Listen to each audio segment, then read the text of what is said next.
ચલો બધાને good evening. આપણે જ્યાંથી અટક્યા હતા ત્યાંથી શરૂઆત કરીએ.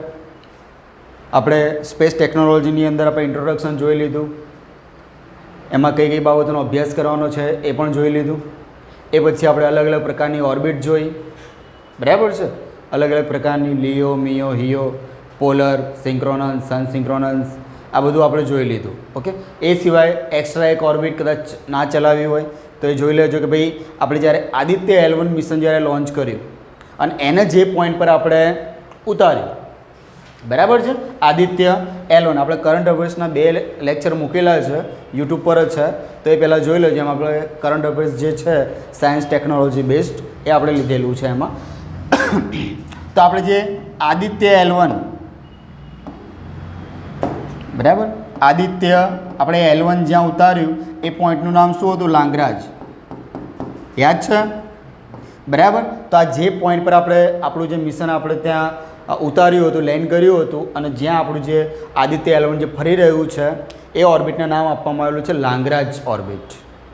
બરાબર છે. એટલે એ પણ તમે યાદ રાખજો. આમ તો એટલું ઇમ્પોર્ટન્ટ નથી, પણ આપણે આપણું મિશન છે આદિત્ય L1, અને સૂર્યની કહેવાય ને કે ભાઈ સપાટીનું એ ભાઈ નિરીક્ષણ કરશે, પરીક્ષણ કરશે, અને એના જે બી ફોટા છે એ આપણને મોકલાવશે. એટલે આપણે આદિત્ય L1 કામનું છે, અને પોઈન્ટ તમને એક્ઝામમાં પૂછાશે લાંગરાજ પોઈન્ટ. ઓકે, ચલો હવે આપણે જોઈએ આપણા અત્યાર સુધીના જે બી કંઈ હતા 123, 66/3, બરાબર છે, જે આપણા અમદાવાદમાં ચાલે છે ST, AMTS. આ આપણા ભારત દેશની આ મહત્ત્વની અમુક ST છે કે તમે આમાં બેસીને કે પછી આના દ્વારા અવકાશની યાત્રા કરી શકો. 4 ધામની યાત્રા કરી હોય તો પણ થાય, હજુ વાર છે, થશે. ઓકે, આપણે સબમરીનમાં બી ખબર પ્રવાસ ચાલુ કરી દીધો છે કે સબમરીનમાં તમારે જવાનું, પછી દરિયાની અંદર લઈ જાય અને પછી એનું અવલોકન કરાવે. ઓકે, તો એ સમય દૂર નથી કે આપણે પૂનમ ભરવા માટે, બરાબર છે, કે આમાં બેસીને જરા આપણે જઈશું એમ. ઓકે, ચલો તો વાત કરીએ કે ભાઈ આપણા પ્રક્ષેપણ યાન તો અત્યાર સુધી કેટલી 4 પેઢી થઈ ગઈ. કેટલી? 4 પેઢી આપણે થઈ ગઈ. એમાંથી 2 પેઢીનું અસ્તિત્વ જ નથી. બરાબર છે. આપણે શું કરીએ છીએ? પેલા ઉત્ક્રાંતિવાદનો સિદ્ધાંત અનુસરીએ છીએ કે આપણે શું કરીએ, પહેલાં આદિમાનવમાંથી કંઈક શીખ્યા, આદિમાનવ જાનવરોમાંથી કંઈક શીખ્યો, પછી ધીરે ધીરે એમાં પછી શું કહેવાય પરિવર્તન આવતા ગયું, જાનવરોમાંથી માણસ બનતો ગયો, ખેતી કરી, બરાબર છે, અને હવે એ જે ખેતીના ખેતરો હતા એ ખેતરો ઉડાડીને હવે બિલ્ડિંગ વાવે છે, બરાબર છે. આ અત્યારનો માનવ છે. એવી રીતે આપણે આમાં પ્રગતિ કરી છે, બરાબર, કે પહેલાં આપણે પેલું કહેવાય ને કે દારૂખાનાની અંદર રોકેટ ખાલી ઉડાડતા હતા. પછી સમય આવ્યો કે લાવો કે હવે ક્યાં ભાઈ આની એક લિમિટ આવી ગઈ, હવે આપણું રોકેટ છે ને કેરમેન રેખાની ઉપર જવું જોઈએ. પછી APJ અબ્દુલ કલામ ને બીજા અમુક એમના મિત્રો એ લોકોના સહયોગથી ભાઈ રોકેટ બનાવવાની શરૂઆત કરી. અને કદાચ તમે પેલા મંગળયાનમાં જોયું હશે કે જે આપણું પહેલું રોકેટ છે ને એ લોન્ચ પેડ સુધી લઈ જવા માટે સાયકલનો ઉપયોગ થયો હતો. અલગ અલગ નાના જે સ્પેર પાર્ટ છે એ સાયકલ પર લઈ ગયા હતા અને ત્યાં પછી એસેમ્બલ કરીને પછી છોડ્યું હતું આપણે, બરાબર છે. એટલે આપણે આ બધી નાની વાર્તાઓ છે પણ કામની છે. આપણે કેવી રીતે પ્રગતિ કરતાં કરતાં આ બાહુબલી સુધી પહોંચ્યા છીએ, બરાબર છે. કે ભાઈ પહેલાં SLV હતું, એટલે કે બસ ખાલી satellite launch vehicle, satellite launch vehicle. આની એક લિમિટ હતી, શું લિમિટ હતી? આની લિમિટ શું હતી કે ભાઈ મેક્સિમમ 40 કે 50 કિલોગ્રામ સુધીનો ઉપગ્રહ એ આપણી જે લો અર્થ ઓર્બિટ છે એમાં લઈ જઈ શકે, એનાથી વિશેષ ના કરી શકે. એટલે આ તો પતી ગયું, સમજો છો? આ તો આપણું શું કહેવાય કે અમુક બેટરી અને લેન્સને આપણે એમાં ફિટ કરો ને તો એટલો વજન તો એમાં થઈ જવાનું છે. ઓકે, પછી આપણે એનાથી આગળ ગયા. ભાઈ SLVમાંથી આપણે શીખ્યા કે ભાઈ હા આમાં આટલો વેટ છે તો ના મેળ પડે ભાઈ, આપણે તો હજુ ઘણા અખતરા કરવા છે, તો 40 કિલોમાં કંઈ ના થાય. એક સ્ટેપ આગળ ગયા તો ભાઈ આપણે સંશોધન કર્યું કે ASLV અસ્તિત્વમાં લાવ્યા. તો ASLV એટલે કે ભાઈ ઓગમેન્ટેશન સેટેલાઇટ લોન્ચ વ્હીકલ, બરાબર છે, ઓગમેન્ટેશન સેટેલાઇટ લોન્ચ વ્હીકલ. ભાઈ આપણે આ લઈને આવ્યા. તો આમાં બી થોડીક ક્ષતિઓ હતી કે ભાઈ આ લો અર્થ ઓર્બિટથી બી આપણે ઉપર જવું છે. આ ખાલી લો અર્થ ઓર્બિટવાળા જ છે, એનાથી ઉપર જાય એવા નથી. ઓકે, અને આમાં લગભગ મેક્સિમમ કંઈક 1500 કે એની એટલે કે 1 ટનની આસપાસ તમે એ વસ્તુ એ પેલોડ તમે ઉપર લઈ જઈ શકો છો, પણ એનાથી વિશેષ ના લઈ જઈ શકો. બરાબર છે. આગળ વધ્યા તો ભાઈ PSLVનું આપણે અસ્તિત્વમાં લાવ્યા. આ PSLV શું છે? તો SLV અને ASLVમાંથી જે એની જે ટેકનોલોજી હતી એ આપણે એમાંથી જે કામની વસ્તુ હતું લીધું, અને બીજું હતું એમાં આપણે અન્વેષણ કર્યું, સંશોધન કર્યું, અને પછી એમાં જે ઉમેરવાનું હતું એ આપણે ઉમેર્યું. ઓકે, એટલે ભાઈ આ વસ્તુ આવ્યું જ્યારે આપણું PSLV આવ્યું, પછી આપણે એવું કહીએ કે ભાઈ ઈસરો છે ને એ આખું જે વિશ્વમાં છે ને એ ઉભરી પડ્યું મીન્સ કે એની એક નામના થઈ કે ભાઈ હા ઈસરો પાસે આવું કંઈક છે, ભારત પાસે હવે કંઈક છે. બરાબર છે. કેમ કે PSLV એટલે એની વાત જ ના થાય. આપણે ભૂતકાળમાં જ્યારે ડોક્યુ કરીશું તો ખબર પડશે કે ભાઈ આ PSLV જે એકમાત્ર એવું રોકેટ હતું કે એક સાથે 104 ઉપગ્રહ લઈ ગયું હતું અવકાશમાં. 104 ઉપગ્રહ લઈ ગયું હતું આ PSLV, અને એમાં બી લગભગ 96 કે 97 તો ખાલી USA હતા. વિચાર કરો. બરાબર. એક સમય હતો કે આપણે USA જોડે આપણે શું કહેવાય કે ભાઈ મદદ માંગતા હતા કે ભાઈ તમે આવું કંઈક કરી આપો અમારું. હવે અત્યારે તમે જુઓ કે અત્યારે લોકો જે બીજા દેશ છે એ આપણા દેશની શું કહેવાય સલાહ, સૂચન, મદદ અત્યારે માગી રહ્યું છે, અને આપણે કોઈને ના પણ નથી પાડતા, સિવાય કે પાકિસ્તાન, ચીન. બરાબર. એને આપણે ના પાડી શકીએ છીએ કેમ કે એની હેલ્પ કરવાની આવતી નથી. ઓકે, પણ બીજા દેશોને આપણે મદદ કરીએ છીએ, ખાલી મદદ નથી કરતા. હવે આપણે શું કહેવાય કે કોમર્શિયલ થઈ ગયા છીએ. હવે આપણે ટેકનોલોજી કોઈને આપીએ છીએ તો એની સામે આપણે હવેશ પણ મેળવીએ છીએ. બરાબર. હવે સેવા નથી કરતા. બરાબર. તો એક આ PSLVને આપણે શું કીધું છે કે ભાઈ આ ઈસરોનો છે ને વર્ક હોર્સ છે. શું છે? ઈસરોનો વર્ક હોર્સ છે. બરાબર. કામ કરતો ઘોડો છે, અને ખરેખર કામ કરે છે. ઓકે, એનાથી આગળ વધીએ. આની લિમિટ શું આવી ગઈ કે ભાઈ મિડલ અર્થ ઓર્બિટ સુધી વાંધો નથી, પણ તમારે જવું છે 35,000 કિલોમીટરની ઊંચાઈની આજુબાજુ, અને એ બી તમારે કેટલો 4,000. બરાબર. શું છે 4,000? 4,000 kg એટલે કે 4 ટન. બરાબર. આટલો તમારે પેલોડ લઈ જવો હોય, અને એ બી તમારે 35,000ની ઉપર કે એની આજુબાજુમાં તમારે એ ઉપગ્રહો છે એને ઉતારવા હોય તો એમાં PSLV ના ચાલે. બરાબર છે. કેમ કે આની એક લિમિટ આવી ગઈ, એ ના ચાલે.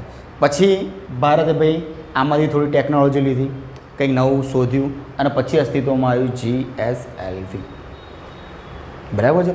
GSLVનો ફૂલ ફોર્મ તમને બધાને ખબર જ છે. શું છે?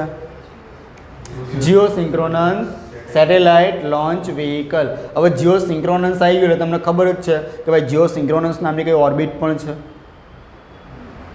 રાઈટ.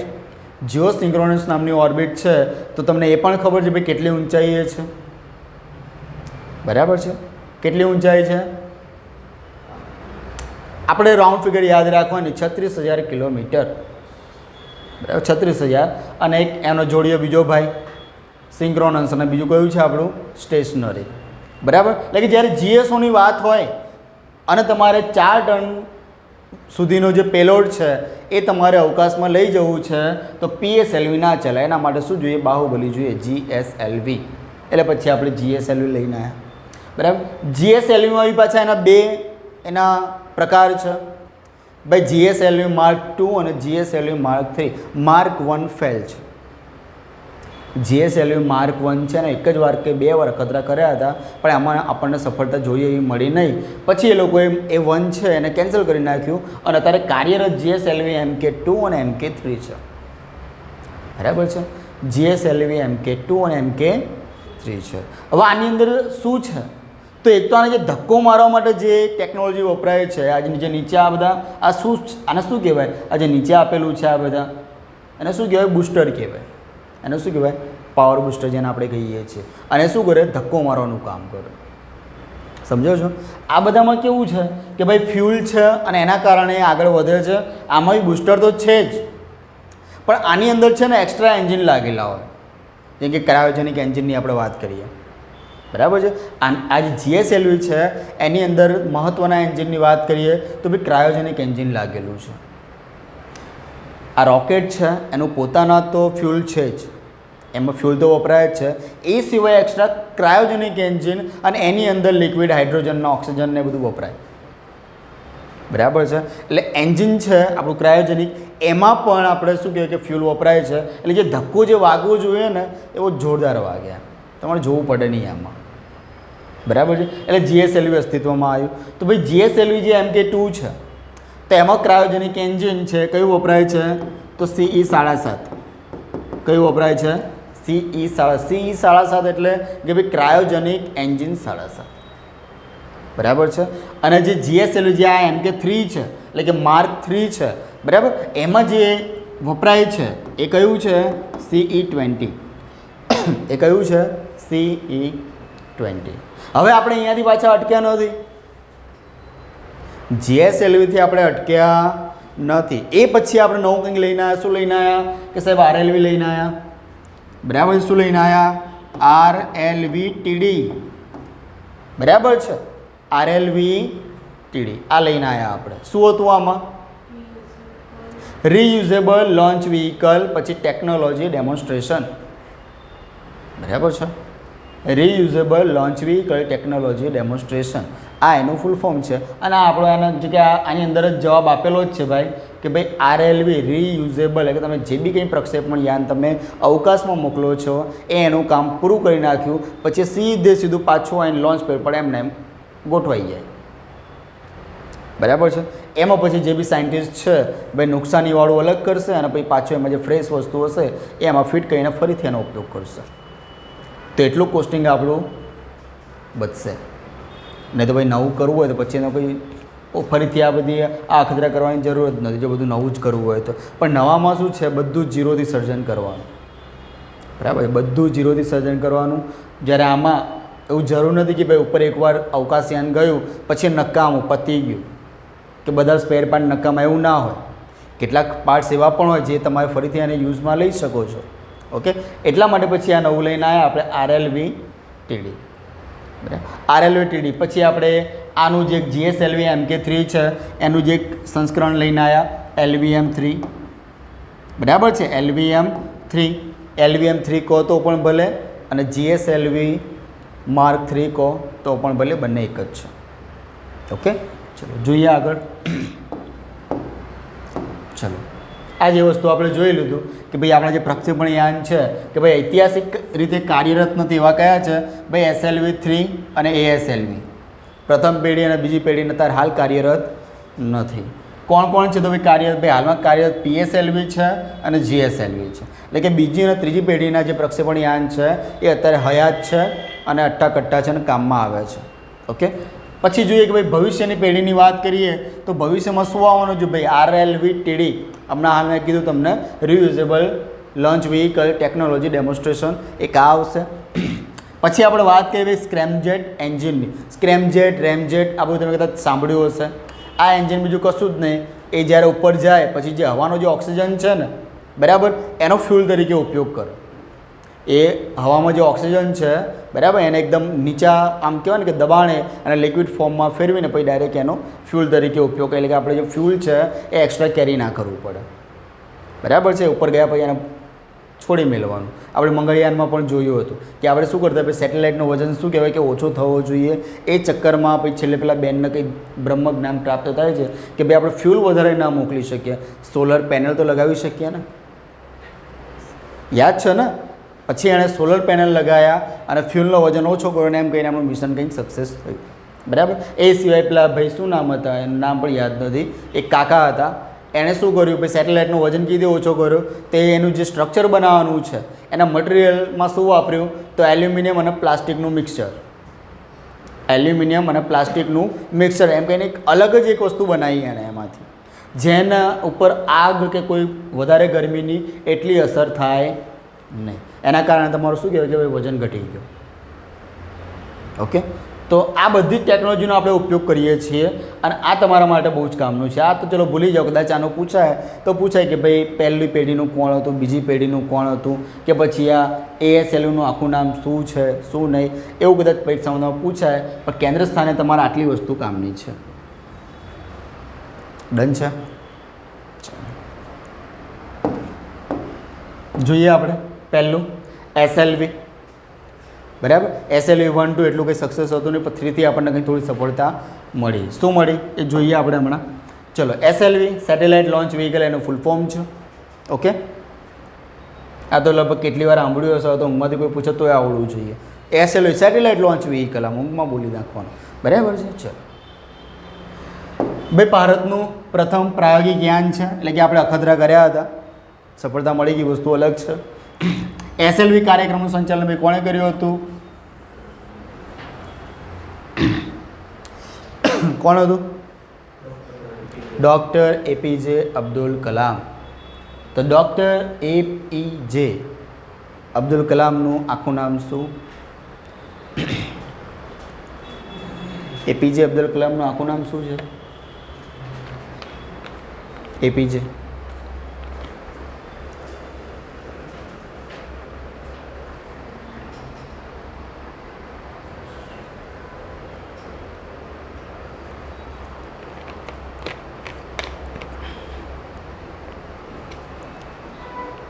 સાહેબ ઘોઘડામાં જ છે, બહાર નહીં નીકળતો.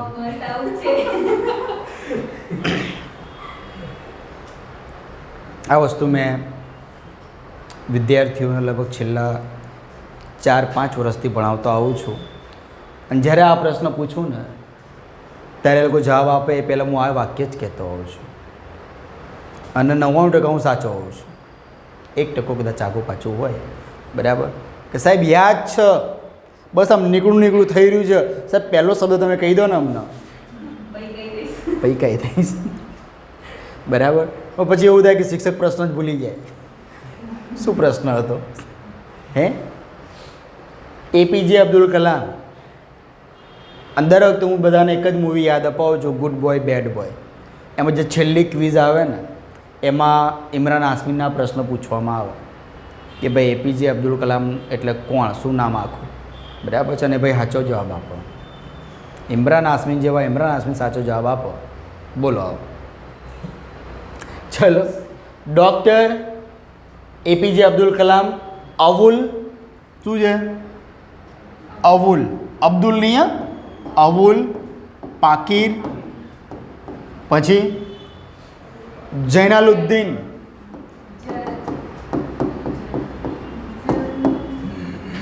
જૈનાલુદ્દીન અબ્દુલ કલામ. ડૉક્ટર અવુલ પાકીર જૈનાલુદ્દીન અબ્દુલ કલામ, આ એમનું ફૂલ ફોર્મ ના કહી શકાય, એમનું આખું નામ છે. કેમ કે આ કોઈ SLV PSLV GSLV નથી કે એનું ફૂલ ફોર્મ હોય, બરાબર. આ એમનું આખું નામ છે, પૂરું નામ છે. કેવું નામ છે? આ પૂરું નામ છે, બરાબર છે. ચલો ભાઈ, આ એક આ સોલિડ 4 સ્ટેજનું એક વાહન હતું ભાઈ. 4 સ્ટેજમાં, એટલે 4 સ્ટેજ એટલે એવું કે એમાં અમુકમાં ઘન પ્રવાહી એવી રીતે એમાં શું કહેવાય, ફ્યુલ ભરેલું હોય. ઓકે, 40 kgના ઉપગ્રહને નિમ્ન ભૂકક્ષામાં, બરાબર, આપણે વાત થઈ એ પ્રમાણે કે ભાઈ મેક્સિમમ 40 કિલોનું વજન. હવે 40 કિલો એટલે આપણે પેલું યાદ કરો કે સેટેલાઇટની કેટેગરી ભણ્યા હતા, તો આ 40 કિલો કઈ કેટેગરીમાં આવશે? પહેલાં તો એનું પેલું ક્રમ વાઇઝ બોલી જાઉં ને, મને આઈડિયા આવે કંઈ. શું હતું?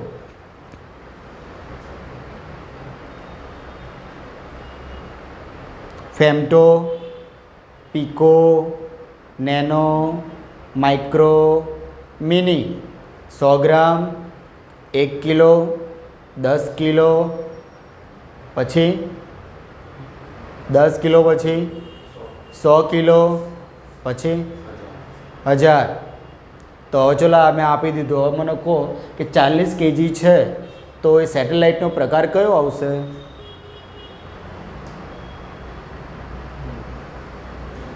હાય, આટલું કહી દીધું તો બી ડખાય છે. ફેમટો, પીકો, નેનો, 100 ગ્રામ, 1 કિલો, 10 કિલો, પછી માઇક્રો અને મિની. તો બચ્યું શું? માઇક્રો. તો પછી આવું કેમ કરો ભક્તો? ચલો, નિમ્ન ભૂકક્ષા એટલે લિયો. નિમ્ન ભૂકક્ષા એટલે કે લિયો, લો અર્થ ઓર્બિટ. અને આપણે આના દ્વારા કયો અખતરો કર્યો હતો ભાઈ? તો રોહિણી ઉપગ્રહને આપણે તરતો મૂક્યો હતો 18 જુલાઈ 1980. 18 જુલાઈ 1980માં આપણે તરતો મૂક્યો હતો. કોને તરતો મૂક્યો હતો? હા, બરાબર છે. એટલા માટે આપણા માટે મહત્ત્વનું છે, કેમ કે આપણો પહેલો અખતરો હતો. પણ આની પહેલાં આપણે વિદેશી ભક્તની કંઈ મદદ લીધી હતી? કોઈને યાદ છે? બરાબર, આપણે કોઈની મદદ લીધી હતી? રોહિણી પહેલાં આપણે એક ઉપગ્રહ તરતો મૂક્યો હતો, પણ એ આપણે સ્વદેશી છે એવું ના કહી શકીએ, સ્વદેશી રીતે. ઓકે, પહેલો કયો હતો? 1975માં આર્યભટ્ટ. બરાબર છે, આર્યભટ્ટ. પણ એમાં આપણું હતું કંઈ રોલ હતો નહીં, એ આપણે કોની રશિયાની મદદથી આપણે તરતો મૂક્યો હતો. ઓકે, ચલો. પણ આ આપણું સંપૂર્ણ સ્વદેશી રોહિણી SLV-3. ઓકે, ક્યારે? 18 જુલાઈ 1980. આ હમણાં 18 તારીખ આવશે, એમનો હેપી બર્થડે આવશે. ઓકે, ચલો. SLV-3ના સફળ પ્રયોગ બાદ ભારત પ્રક્ષેપણ ટેકનોલોજીમાં ધરાવતો વિશ્વનો 6થો દેશ બની ગયો ભાઈ. SLV-3ના કારણે આપણને શું કહેવાય કે ભાઈ એક પ્રગતિમાં આપણું શું કહેવાય કે ભાઈ એક નામ નોંધાઈ ગયું, અને કેટલામાં નંબરનો દેશ બની ગયો આપણો? ભાઈ 6થા નંબરનો દેશ બની ગયો. તો વિચાર કરો કે આપણે ત્યારે બી કેટલા પાછળ હતા. બરાબર, ચલો. અગ્નિ અને પૃથ્વીનો વિકાસ SLV. અગ્નિ અને પૃથ્વીનો વિકાસ SLVના સફળ પ્રક્ષેપણના આધારે કરવામાં આવ્યો. બરાબર છે. આગળ તમને એક આખું એક કહેવાય ને કે યોજના ભણાવીશ તમને, IGMDP. બરાબર, એના અંતર્ગત આપણે 5 પ્રકારની મિસાઇલો બનાવી હતી: અગ્નિ, પૃથ્વી, આકાશ, ત્રિશુલ. બરાબર છે, એવી અલગ અલગ પ્રકારની આપણે મિસાઇલો બનાવી હતી. એ આપણે પછી ચર્ચા કરીશું જ્યારે આપણે પરમાણુવાળું જ્યારે ચલાવીશું ને ત્યારે.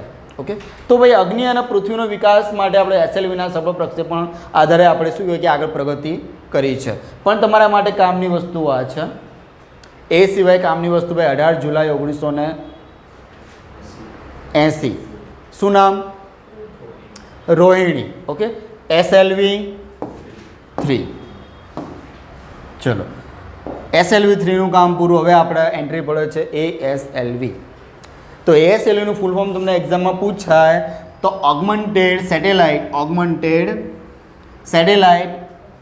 Launch vehicle. Augmented satellite launch vehicle.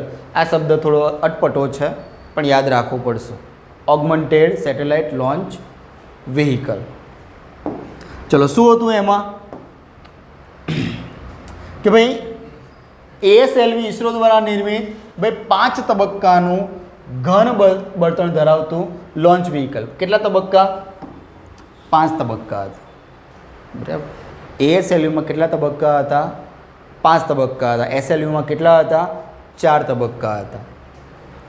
ચલો, ખાસિયત શું છે ભાઈ આની કે ભાઈ 150 kgના ઉપગ્રહને મહત્તમ કેટલી ઊંચાઈ કે ભાઈ 400 કિલોમીટર. પહેલામાં શું હતું કે 40 kgનો જે ઉપગ્રહ છે એ લો અર્થ ઓર્બિટમાં તરતો મૂકી શકાય SLVમાં. ASLVમાં ભાઈ મેક્સિમમ કેટલું? 150. બરાબર, 150 કા લેગા. બરાબર છે, 150. હેરાફેરીમાં કંઈક આવડે અલગ છે ને, 150 ही देगा એવું કંઈક છે. હા, 150 kgનો જે ઉપગ્રહ 400 કિલોમીટર, એટલે આપણે કેવું થયું 400 કિલોમીટર આપણ લિયો થઈ ગયો. બરાબર છે, 400 કિલોમીટર એટલે આ પણ કઈ ઓર્બિટનો ભાગ છે ભાઈ? લો અર્થ ઓર્બિટ. તો હજુ પણ આપણે પ્રગતિની જરૂર છે. હવે મને એમ કે 150માં શું થાય? કશું ના થાય. 150 kg તમે આમાં કેમેરા ફિટ કરો કે પછી બેકઅપ માટે બેટરી અંદર મૂકો કે શું મૂકો તમે એની અંદર? રોવર ક્યાં મૂકશો? લેન્ડર ક્યાં મૂકશો? ઓર્બિટ ક્યાં મૂકશો? આ બધું ઉપર લઈ તો જવાનું ને. હવે આપણે ત્યાં તો એવું તો નહીં કે ભાઈ પેલો અદિવાયનું રોકેટ છોડ્યું, ચલો જોઈ લઈશું, કંઈ તણખા બણખા થાય તો જોઈ લઈશું, પ્રકાશ કિંગ આવે તો. એવું તો છે નહીં. હવે આમાં કરોડો અબજ રૂપિયા ખર્ચતા હોઈએ તો આપણને કંઈક તો માહિતી મળે ને ભાઈ અવકાશમાં જઈને. બરાબર, એટલે પછી કે ભાઈ આ પણ હવે કામનું રહ્યું નથી.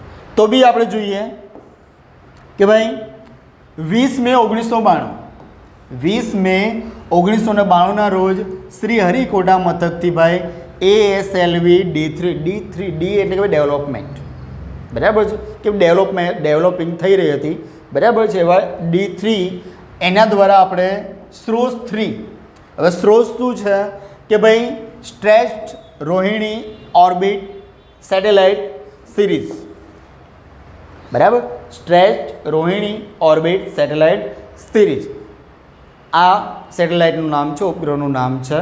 ક્યારે? 20 મે 1992ના રોજ આપણે હરિકોટાથી આ જે આપણો ઉપગ્રહ છે એ પ્રક્ષેપિત કર્યો હતો. સ્રોત 3, સ્રોત 1 2 બી કંઈક ફેલ જ હતા, પણ આપણે જે સફળ થયો એની જ આપણે વાત કરવાની, બરાબર છે. અને પૃથ્વીની શું કહેવાય કે સફળતાપૂર્વક આ તરતો મુકાયો હતો.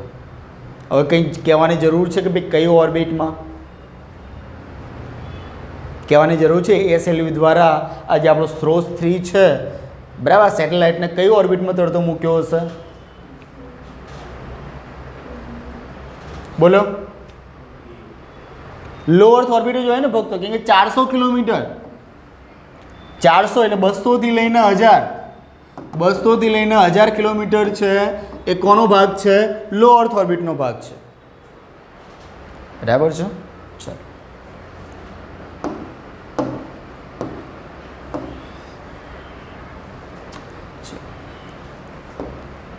ચલો, ASLV લોન્ચ કરવામાં આવ્યા કેટલા? 4 આપણે ASLV લોન્ચ કરવામાં આવ્યા હતા, એમાંથી એક જ સફળ રહ્યું. સમજાવું છું? આપણે કેટલા 4 લોન્ચ કર્યા હતા, જે આપણું મિશન જે હતું સ્ટ્રેચ્ડ રોહિણીવાળું, બરાબર છે, એમાં આપણે 4 તરતા મૂક્યા, એટલે કે આપણે 4 અખતરા કર્યા, એમાંથી સફળ કેટલા રહ્યા ભાઈ? એક જ. અને કયું હતું? સ્રોત 3. આ બધા નિષ્ફળ ગયેલા છે, 1 2, બરાબર, આ બધા નિષ્ફળ ગયેલા છે. ઓકે, એટલે યાદ રાખજો. પણ તમારે જે સફળ હોય એ જ કામમાં રાખવાનું. સ્રોત 3 બસ પતી ગયું. ASLV દ્વારા સફળ મિશન થયું હોય એ સેટેલાઇટ કયો? તો સ્રોત 3. કદાચ વધુમાં ડીપમાં જાય તો સ્રોતનું કદાચ ફૂલ ફોર્મ પૂછે તો શું આવશે? Stretched Rohini orbit satellite launch vehicle, બરાબર છે. એટલે સોરી, ઓર્બિટ. સ્રોત 4 કીધા, એમાંથી આ અહીંયા ચોથું જે આવશે ને એ પણ ફેલ જ છે, બરાબર છે. ખાલી 3 છે એ સફળ છે. ઓકે, ચલો પહેલું કયું જોયું? SLV જોયું. પહેલું આપણે કયું જોયું? SLV જોયું. શું એની મર્યાદા શું હતી? કે મેક્સિમમ ભાઈ 40 kgનો ઉપગ્રહ જ આપણે શું કહેવાય કે ભાઈ લો અર્થ ઓર્બિટમાં લઈ જઈ શકાય, એ ના ચાલે. પછી આપણે આગળ ગયા અને ASLV.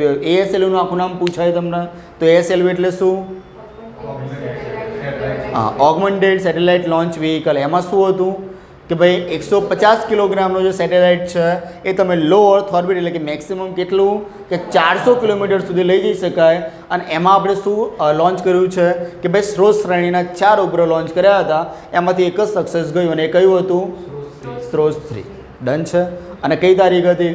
20 સપ્ટેમ્બર 20 મે 1992.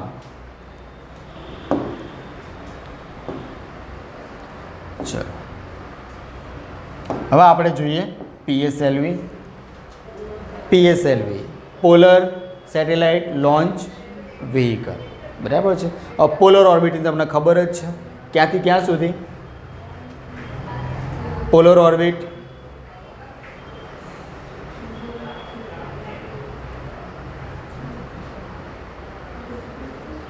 પોલર ઓર્બિટનો શું એનો એરિયા, ઊંચાઈ? ટૂંકમાં એટલું કહ્યું કે કઈ ઓર્બિટનો એક ભાગ છે?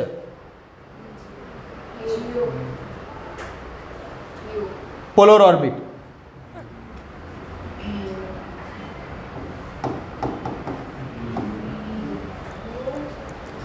પોલર ઓર્બિટ એ કોનો ભાગ છે? લિયોનો. ફરીથી એકવાર 200 થી બરાબર 200 થી 1000 કિલોમીટર, બરાબર છે. અને આપણું આ છે 400 થી 600. ઓકે, એટલે આ તમારું વસ્તુ યાદ રાખવાનું. મેઇન તમારા આમાંથી પૂછવા લાયક શું છે કે ભાઈ ત્રીજી પેઢીનું પ્રક્ષેપણ યાન કયું? PSLV. અથવા તો નીચે તમને છે ને અસ્તવ્યસ્ત પ્રક્ષેપણ યાન આપેલા હશે, ચડતા ક્રમમાં કે ઉતરતા ક્રમમાં ગોઠવો. બરાબર છે? તો તમને આવા અખતરા ત્યાં પૂછાઈ શકે છે. ચલો ભાઈ, પ્રથમ કાર્યરત પ્રક્ષેપણ યાન છે. શું છે? પ્રથમ કાર્યરત. કેમ કે પહેલાં તો ડે થઈ ગયા, એમાંથી આપણે ટેકનોલોજી અને એનું જે હતું એનો આપણે ઉપયોગ તો લીધો, પણ પૂરેપૂરા એના નામ નથી રાખ્યા. ભાઈ, ઈસરોનો વર્ક હોર્સ કહેવાય છે. પીએસએલવી એટલે ઈસરોનો વર્ક હોર્સ, કામ કરતો ઘોડો. બરાબર છે? ચલો, પ્રથમ ઉડાન ક્યારે ભરી હતી? તો 20 સપ્ટેમ્બર 1993. પ્રથમ ઉડાન ક્યારે ભરી હતી ભાઈ? 20 સપ્ટેમ્બર 1993. અને સેટેલાઇટનું નામ શું હતું? IRS-1E. સેટેલાઇટનું નામ હતું IRS-1E. ચલો, અગત્યની ઉડાન આપણને ખબર જ છે કે ભાઈ ચંદ્રયાન-1 છે, મોમ મિશન. પછી આપણે વાત કરી IRNSSની વાત કરી, ભાઈ નેવિગેશન સેટેલાઇટ છે એ છે. PSLV-C-37 જે હમણાં મેં વાત કરી, કેટલા? 104 ઉપગ્રહ લોન્ચ કર્યા હતા એક જ ઉડાનમાં. એક જ ઉડાનમાં કેટલા? 104 ઉપગ્રહ ભાઈ લઈ ગયું હતું આપણું PSLV. એમાં લગભગ 96 કે 7 તો ખાલી યુએસએના હતા. બરાબર છે? આપણે કદાચ 1-2 હશે. ઓકે,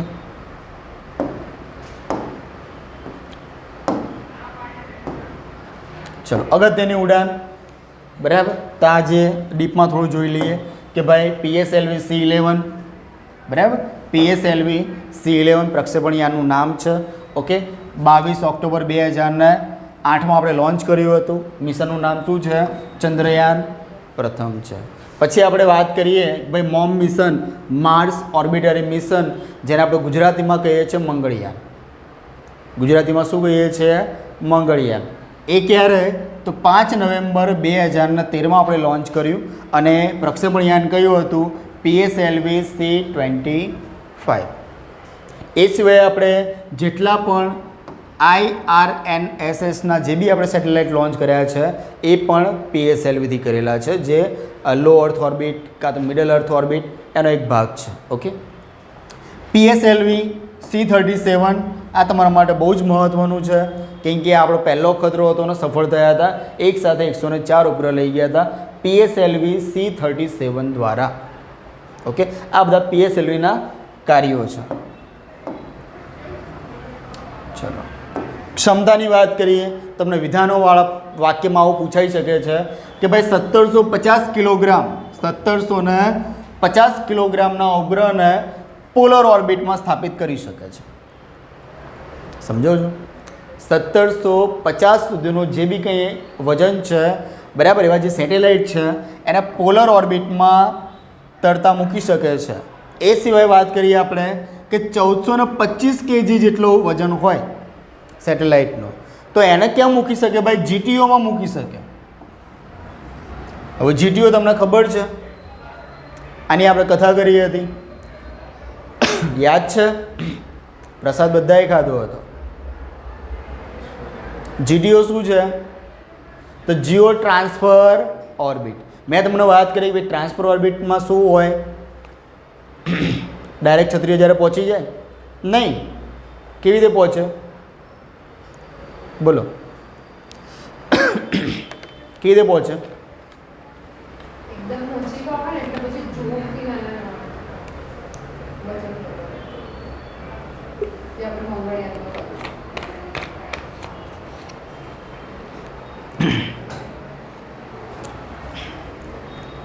ટ્રાન્સફર ઓર્બિટમાં કેવું હોય કે ઉપગ્રહ છે ને એની મર્યાદિત જે બી એની જે સીમા છે, બરાબર છે, જે આપણા હદમાં આવે છે ત્યાં સુધી એને તરતો મૂકી દે, છોડી મૂકે.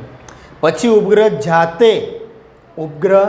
જાતે એના જે ભ્રમણમાં કે એની ગતિમાં ફેરફાર લાવીને એ ઓર્બિટ આપોઆપ કહેવાય ને બદલતો રહે, અને એક સમય એવો આવે કે એને એક્ઝેક્ટલી જ્યાં જવાનું છે ને ત્યાં પહોંચી જાય, ટુકડે ટુકડે એની ગતિમાં પરિવર્તન લાવીને એ જે તે જગ્યાએ પહોંચી જાય જ્યાં જવાનું છે ત્યાં.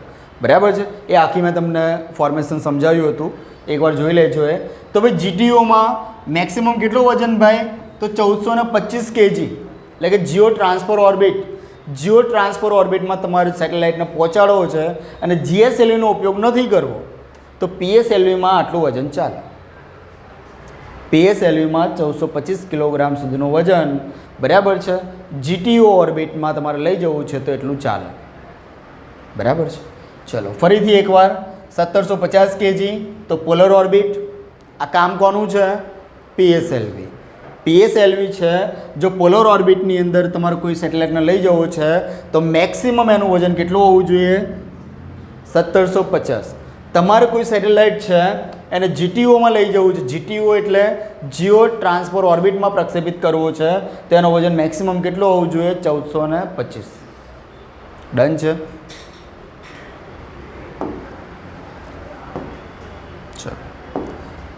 હવે આ છે ને બધા એના વેરિયન્ટ છે. શું છે? વેરિયન્ટ. આ બધા શું છે? વેરિયન્ટ છે. વેરિયન્ટ એટલે નહીં આપણે એવું કહેતા કે ભાઈ ફોર એક્ઝામ્પલ કે 123 આપણી જે એમટીએસ બસ જાય છે તો 123 તો છે જ, જે એક બોર્ડ લાગેલું હોય, પછી નીચે લખ્યું 123 શટલ, બરાબર, કે આ સારંગપુર સુધી કે ઇવન કદાચ આ અહીંયા સુધી, બરાબર. રૂટ એ જ હોય પણ અમુક એની એક લિમિટ બાંધે, તારે આટલામાં જ ફરવાનું, ભાઈ તારા અંતર એરિયામાં નહીં જવાનું. કોઈને કહી દો ભાઈ તું 123 કરું, તારે બસ ખાલી આ એરિયામાંથી અમુક માણસોને બેહાડી લેવાના, બરાબર છે. તો એ અમુક શટલ નક્કી કરે તો બસ આ બીજું કંઈ નહીં. આ પીએસએલવીના બધા શટલ છે. આ શટલ એટલે એવા શટલ છે કે ભાઈ ઉપગ્રહનો વજન, ઉપગ્રહ કેટલી ઊંચાઈએ લઈ જવાનો છે, આ બધું ધ્યાનમાં લેતા આ બધા અલગ અલગ વેરિયન્ટ છે એનો ઉપયોગ કરવામાં આવે. તો કયા કયા છે? તો ભાઈ પીએસએલવી જી. જી એટલે કે જેનેરિક અથવા તો સ્ટાન્ડર્ડ. જી એટલે જેનેરિક અથવા તો સ્ટાન્ડર્ડ. આપણે આ જૂનો ડેટા છે, બરાબર, પણ જે તે સમયે જ્યારે 12 મિશન આપણે લોન્ચ કર્યા હતા એમાં આ વેરિયન્ટને આપણે યુઝ કર્યું હતું. એમાંથી 10 સક્સેસ ગયા હતા, 2 જ ખાલી ફેલ ગયા હતા, બરાબર. પછી વાત કરીએ પીએસએલવી સીએ એટલે ભાઈ કોર એલોન. કોર એલોન આ બધું શું છે હું તમને ડીપમાં હમણાં સમજાવું કે ભાઈ પીએસએલવી સીએ એટલે કે ભાઈ કોર એલોન, એમાં આપણે 14 પ્રક્ષેપણ કર્યા હતા અને 14 સક્સેસ કરેલા છે. PSLV Excel. એક્સેલ એટલે ભાઈ એક્સટેન્ડેડ પીએસએલવી, બરાબર છે. એક્સેલ એમાં આપણે 22 લોન્ચ કર્યા હતા સેટેલાઇટ, બરાબર છે, પ્રક્ષેપણ, અને એમાંથી 21 આપણા સક્સેસ ગયા હતા. પીએસએલવી ડીએલ એટલે કે dual launch variant. Dual launch variant એટલે આમાં શું હોય કે ભાઈ એક કરતાં વધારે તમારા સેટેલાઇટ હોય ને તો પછી તમારે આનો ઉપયોગ કરવો પડે. ઓકે. એમાં આપણને 100% સફળતા મળી છે. પીએસએલવી ક્યુએલ તો ભાઈ ક્વિક લોન્ચ વેરિયન્ટ, બરાબર છે. ઓછા સમયમાં તમારા સેટેલાઇટને ઉપર પહોંચાડવું હોય, બરાબર, તો એના માટે તમારે ક્યુએલનો ઉપયોગ કરવો પડે. ક્વિક લોન્ચ વેરિયન્ટ છે, બરાબર. તો અલગ અલગ પ્રકારના કેટલા 5 વેરિયન્ટ આવેલા છે. કોના છે? આ પીએસએલવીના છે. ડન છે. ચલો વન બાય વન જોઈએ આપણે કે ભાઈ પીએસએલવી જી શું છે કે ભાઈ પીએસએલવી જી એટલે કે ભાઈ સ્ટાન્ડર્ડ વેરિયન્ટ છે. કેવું છે? સ્ટાન્ડર્ડ વેરિયન્ટ છે. એટલે કે ભાઈ પીએસએલવી જે કન્ફિગ્યુરેશનમાં 6 સ્ટ્રેપ ઓન બૂસ્ટરનો સમાવેશ થાય છે. જે એના જે આખું જે હોય છે ને આ વસ્તુ, એમાં તમને જે નીચે જે બૂસ્ટરમાં આપેલા હોય ને એ કેટલા હોય?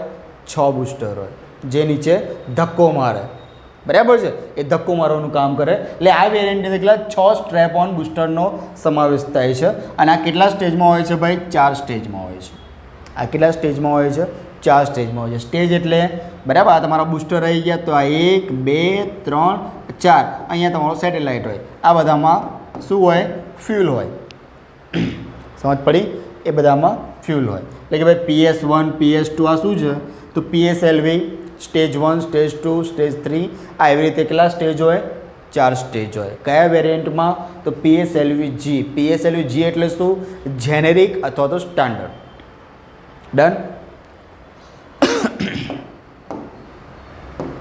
ચલો પીએસએલવી એક્સેલ.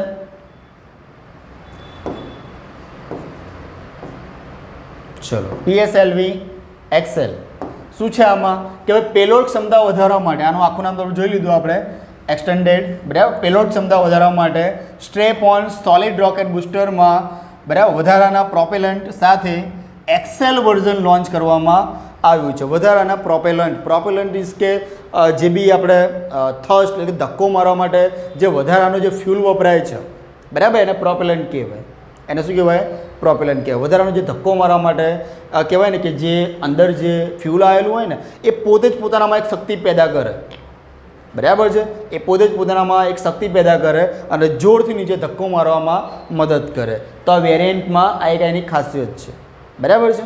ચલો, બહુવિધ ઉપગ્રહ પ્રક્ષેપણ કરવા એટલે ક્ષમતા અને બહુવિધ ભ્રમણ કક્ષા ક્ષમતા એટલે કે ભાઈ તમારે એક સાથે ગમે તેટલા તમારો ઉપગ્રહ લોન્ચ કરવા હોય તો પણ અને જે ઓર્બિટમાં જવું હોય એ ઓર્બિટમાં આ વસ્તુ પોસિબલ છે. પ્લસ તમારે જેમ કે ભાઈ ફરી રહ્યા અમુક ટાઈમ નહીં આપણે એક કરતાં વધારે ઉપગ્રહ લઈ જતા હોય કે ભાઈ આના લો અર્થ ઓર્બિટમાં આપણે 123ની જ વાત કરીએ કે ભાઈ કોઈ માણસ છે અહીંયા જીડીથી બેઠો છે, ભાઈ એક આ અમદુપુરા ઉતરશે, એક કાલોપુર બ્રિજ પર ઉતરશે, બરાબર છે, એક કે મારે શાકભાજી માર્કેટે ઉતરવું છે તો ત્યાં ઉતરશે. તો આ બધાને ઉતારતો ઉતારતો આગળ વધશે. બે આનું આ સ્ટેશન આવી ગયું, આનો નિકાળો. બરાબર છે. તો આ એનું એક સારી એવી ખાસિયત છે. ભાઈ પેલોડ કેપેસિટીની વાત કરીએ તો SSPO SSPO એટલે કે ભાઈ સન સિંક્રોનસ પોલર ઓર્બિટ.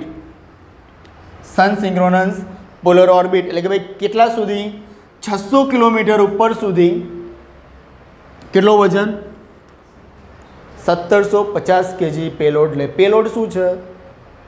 પેલોડ શું છે? પેલોડ એટલે જે વધારાનો સાધન સામગ્રી હોય એને પેલોડ કહેવાય. ઓકે, તો એ ક્યાં? તો SSPO એટલે કે સન સિંક્રોનસ પોલર ઓર્બિટ. એની અંદર બરાબર કેટલા કિલોમીટર ઉપર સુધી જઈ શકે? 600 કિલોમીટર. અને વજન કેટલો હોવો જોઈએ? 1750. મારે કદાચ જો PSLVનો ઉપયોગ કરવો છે અને GTOમાં જવું છે તો મારો સેટેલાઇટનો વજન કેટલો હોવો જોઈએ? 1425 kg. બરાબર છે. તો આ યાદ રાખજો.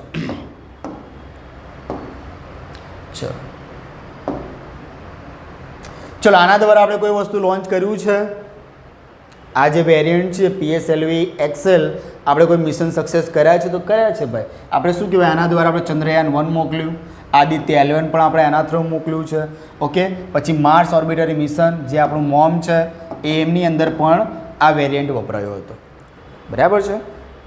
આ વેરિયન્ટનો ઉપયોગ ક્યાં થયેલો છે? ચંદ્રયાન 1, આદિત્ય L1 અને માર્સ ઓર્બિટરી મિશનમાં પણ આ વેરિયન્ટ વપરાયો હતો. PSLV-CA એટલે કે કોર એલોન વેરિયન્ટ શું છે આની ખાસિયત? ખાસ કરીને નાના પેલોડ ધરાવતા મિશનમાં ઉપયોગ લેવાય છે. વજનમાં ઓછા હોય. બરાબર છે. એવા પેલોડ્સ માટે શાનો ઉપયોગ થાય છે? કયા વેરિયન્ટ છે? તો PSLV-CA એટલે કે core alone variant. Core alone આ પ્રકાર PSLV રોકેટનું સૌથી હળવું સંસ્કરણ એટલે કે વજનમાં પણ સૌથી હલકું. વજનમાં પણ સૌથી હલકું છે. પેલોડ કેપેસિટીની વાત કરીએ તો ફરીથી SSPO એટલે સન સિંક્રોનસ પોલર ઓર્બિટ. કેટલા કિલોમીટર ઊંચાઈ? 600 કિલોમીટર. અને વજન મેક્સિમમ કેટલું લઈ જઈએ ભાઈ? 1019 kg. 20 થયું તો વેરિયન્ટ ચેન્જ નહીં. હા, નહીં ચલાવે. 100 ગ્રામમાં નહીં ચલાવતા. 100 ગ્રામમાં પણ એ લોકો નથી ચલાવતા. કેમ કે આપણી ભૂલના કારણે મિશન ઉપર જેને ફેલ થયું હતું. કેમ કે એ લોકોએ એ રીતે ટેકનોલોજી ફિટ કરી કે મેક્સિમમ આટલું જ, એનાથી વધારે નહીં. મેં તમને વાત કરી હતી ભૂતકાળમાં કે આપણે 4000 kg સુધીનું આપણે કંઈ પેલોડ લઈ જવું છે અને 35,000+ કિલોમીટર ઊંચાઈ લઈ જવું છે. આપણે GSLV કામમાં આવે. GSLV કામમાં આવે. પણ આની અંદર જો 4000 ને 1 પણ થયું તો તમારું GSLV ફેલ. તમારું ફાલ્કન 9 રોકેટનો ઉપયોગ કરવો પડે. એલન મસ્કનો સહારો લેવો પડે. બરાબર છે. કેમ કે આટલું મોટું મિશન તમે જો કરતા હોય તેમાં જરા પણ લાપરવાહી ના ચાલે. બરાબર. કેમ કે બ્લાસ્ટ થતાં જરાય વાર ના લાગે. ઉપર ગયા પછી શું વાતાવરણ કેવું છે, કેમનું છે, બરાબર, ઉપર એ કેમનું ઇફેક્ટ કરશે એ બધું જ એ લોકો ધ્યાનમાં રાખતા હોય. ખાસ કરીને લોકો વેધર આ જે હવામાન છે એના વધારે ટાર્ગેટ કરતા હોય કે એ ઓકે છે તો જ આગળ વધીએ ને તો રહેવા દઈએ. 2 દિવસ 3 દિવસ કે મહિનો રોકેટ આપણું ત્યાં પડ્યું રહેશે ને લોન્ચ પેડ પર પોસાશે. બરાબર. પણ 1-2 કિલોમીટર જઈને ધડાકો થશે ને એ નહીં પોસાય. બરાબર છે. એટલે આ બધી બાબતો ધ્યાનમાં લેવામાં આવે. ચલો PSLV QL. PSLV QL એટલે ભાઈ quick launch variant. Quick launch variant. આની અંદર જવાબ આપી દીધો, ક્વિક લોન્ચ. તમારે તરત જ ઉડાડી દેવું છે ફટાફટ. બરાબર ભાઈ, કેટલું છે? 48 ટન. 48 ટન એને જેટલા બી એની ક્ષમતા છે, બરાબર, એ કેટલી છે? 48 ટન. પેલોડ કેપેબિલિટી તો ફરીથી SSPOની જ વાત કરીશું આપણે, તો એ કેટલું? 600 કિલોમીટર, 1523 kg. 1523 kg. હવે આ શું છે? 48 ટનનું જે પ્રોપેલન્ટ શું છે કે ભાઈ આની અંદર જે બૂસ્ટરને જે તાકાત આપવા માટે જેટલું પણ ફ્યુલ છે ને એને એટલું આમ દબાણથી એને એ રીતે યુઝ કરવામાં આવે. અને આ યુઝ કેવી રીતે કરે કે આપણને જે ધક્કો મારવા માટે શું જોઈએ ભાઈ? દબાણ જોઈએ, સૌથી વધારે પ્રેશર જોઈએ. તો આ એટલી સ્પીડમાં એ આખી પ્રોસેસ પૂરી કરશે કે તમને ખબર જ નહીં પડે, પલકના ઝબકારામાં આ એનું કામ પૂરું કરી નાખશે. બરાબર છે? આ એટલું સ્પીડમાં ચાલશે આ વસ્તુ. એની જે બૂસ્ટરને જે તાકાત આપવા માટે જે પ્રોસેસ કરશે ને એ બહુ સ્પીડી પ્રોસેસ હશે. બરાબર. અને તમે જોઈ શકો કેટલું છે? 1523 kg એની પેલોડ ક્ષમતા છે. બરાબર. અને આટલી ક્ષમતામાં એને ક્યાં સુધી જવાનું છે? 600 કિલોમીટર સુધી જવાનું છે.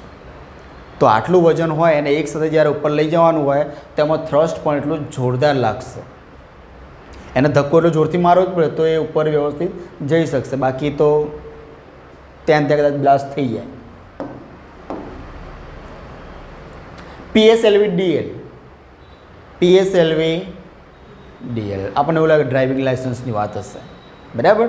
DL જ લખેલું હોય ને આપણે તો પ્લાનમાં, DL ડ્રાઇવિંગ લાઇસન્સ. પણ આ શું છે? ડ્યુઅલ લોન્ચ છે ભાઈ, ડ્રાઇવિંગ લાઇસન્સ નથી, ડ્યુઅલ લોન્ચ છે. બરાબર. PSLV DL વેરિયન્ટ છે એ ફક્ત 2 સ્ટ્રેપ ઓન બૂસ્ટરથી સજ્જ છે. ફક્ત 2 સ્ટેપ ઓન બૂસ્ટરથી સજ્જ છે. બરાબર. અને પહેલાંમાં કેટલું હતું? 48 હતું. આમાં કેટલું છે? 12 ટન પ્રોપેલન્ટ લોડ છે એને, 12 ટન. એક સાથે 2 ઉપગ્રહો લોન્ચ કરવા માટે ભાઈ વપરાય છે. એક સાથે તમારે 2 ઉપગ્રહ લઈ જવા છે તો તમારે શાનો ઉપયોગ લેવો પડે ભાઈ? આ PSLV DLનો ઉપયોગ. તમારે આ વેરિયન્ટ છે, તમારે આનો ઉપયોગમાં લેવું પડે. ત્યાં તમારે પછી પેલું બીજું બધું ના ચાલે. બરાબર. તમારે જે તમારે પહેલાં આ લોકો એ જ વસ્તુ વિચારે કે ભાઈ તમારે એક્ઝેક્ટલી કરવું શું છે, તમારો ગોલ ફિક્સ હોવો જોઈએ. તમારે એક સેટેલાઇટ લઈ જવો છે, ઓકે વાંધો નહીં. 100 ગ્રામનો છે, 200 ગ્રામનો, કિલો, 2 કિલોનો છે, આ બધું જ કેટેગરી એ લોકો કહેવાય ને કે એનું વિશ્લેષણ કરે અને પછી નક્કી કરે કે ભાઈ આના માટે કયું વેરિયન્ટ ઉચિત છે. બરાબર. ચલો ભાઈ લોન્ચ કર્યું છે આના દ્વારા, તો આપણે કર્યું છે ભાઈ એક્સપોસેટ. PSLV DL વેરિયન્ટનો આપણે ઉપયોગ કર્યો છે અને એના દ્વારા આપણે કહ્યું ભાઈ તો એક્સપોસેટ આપણું જે મિશન હતું એ આપણે લોન્ચ કરેલું છે. અને એક્સપોસેટ એટલે એક્સરે પોલારીમીટર્સ સેટેલાઇટ. આ શું પેલા એક્સરે, એમાં શું પેલા અમુક જે પેલા વિકિરણો આવે ને એક્સરે, બરાબર છે, એ રેનો ઉપયોગ આમાં થશે અને આપણું જે તમારા છબીઓ અને આ બધું એ ઉપરથી આપણને નીચે બધું મોકલાવશે. આપણો મેન ઉદ્દેશ એ છે કે ઉપર શું છે ભાઈ તું મોકલ, બસ ભાઈ અમે જોઈ લઈશું. ઓકે. એટલે PSLV DL દ્વારા આપણે એક્સપોસેટ લોન્ચ કરેલું અને સફળ છે. બરાબર. ચલો કેટલાક અસફળ પણ છે PSLVમાં. એ કદાચ તમને પૂછાય તો ભાઈ અસફળ થયેલા છે તો ભાઈ PSLV જે D1 હતું ને આપણું, એમાં આપણે લોન્ચ કર્યો તો IRS-1F, એ આપણું મિશન છે એ અસફળ હતું. એ સિવાય PSLV C-39 હું તમને આ ભણાવીશ જ્યારે કૃત્રિમ ઉપગ્રહો ચલાવીશ ત્યારે પણ તમને કહીશ, અને જ્યારે નેવિગેશન સેટેલાઇટ ભણાવીશ ત્યારે પણ તમને કહીશ કે આ વસ્તુ છે શું. PSLV આપણે જે IRNS બરાબર 1A થી ચાલુ કર્યું હતું તો A B C D E F G અને ભાઈ જ્યારે Hનો વારો આવે ત્યારે આપણો મિશન નિષ્ફળ જાય છે. અને આ કયા સેટેલાઇટ છે? પેલા નાવિકવાળા સેટેલાઇટ જે આપણે આખી શ્રેણી લોન્ચ કરી હતી ને એમાંથી આપણા જે PSLV C-39 હતું ને એ નિષ્ફળ ગયું હતું. એ કેવું ગયું હતું? એ નિષ્ફળ ગયું હતું. એમાં આપણને સફળતા મળી નહીં હતી. પણ તમને એનો ઉપગ્રહ પૂછાય તો IRNSS-1H. બરાબર છે. ચલો અંશતઃ સફળ એટલે કે ભાઈ શું કહી શકાય આને? વેન્ટિલેટરવાળું. બરાબર. અંશતઃ સફળ. બરાબર. કયું હતું? PSLV C-1 અને IRS-1D. આ સેટેલાઇટ છે એ અંશત આમ હતું કે ભાઈ હા છે નથી એવું છે તો અંશત સફળ. આ તમારે ખાલી કામનું આટલું જ છે, કેમ કે આ આખી એક સિરીઝ હતી અને એમાંથી આ નિષ્ફળ ગયું હતું. અને આ એટલા માટે કામનું છે કે આ સિરીઝ કઈ હતી ભાઈ? નાવિકવાળી સિરીઝ હતી. આપણું પોતાનું જીપીએસ, આપણી પોતાની જે જીપીએસ લોકેશન નેવિગેશન સિસ્ટમ હતી આપણી, એ આપણી પોતાની હતી. અને આપણે જે કન્ટિન્યુ આખી એક સિરીઝ લોન્ચ કરી એમાંથી આ નિષ્ફળ હતો. જો કે આની અવેજીમાં આપણે મોકલી દીધો, સફળ થઈ ગયો એ તો બરાબર, પણ આ નિષ્ફળ હતો આખી શ્રેણીમાં. ઓકે,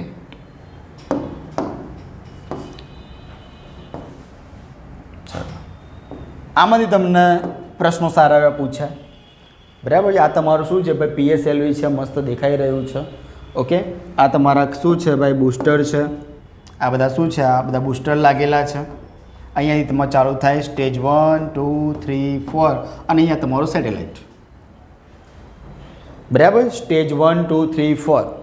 ઓકે, વાત કરીએ તો શું છે ભાઈ? પહેલો ઘન પ્રવાહી આ ફોર્મેશનમાં ફ્યુલ એમાં મૂકેલું હોય. ઓકે, પહેલાં નીચેથી આપણે જોઈએ કે ભાઈ નીચે શું છે? આ 6 બૂસ્ટર આપેલા હોય, જે શું કરે કે ભાઈ જે બી પ્રક્ષેપણ યાન છે ધક્કો મારવાનું કામ કરે, થર્સ્ટ આપવાનું કામ કરે બરાબર છે. ચલો, અને કયો નિયમ લાગુ પડે એમાં? બરાબર છે કે ભાઈ પ્રક્ષેપણ યાન છે ધક્કો મારીને ઉપર જાય છે, તેમાં કોઈ નિયમ લાગુ પડે છે? કોઈનો રૂલ્સ કોઈ આપ્યો હોય? ન્યૂટનની ગતિનો ત્રીજો નિયમ, આઘાત અને પ્રત્યાઘાત વાળો બરાબર છે. કેવા છે? આઘાત પ્રત્યાઘાત.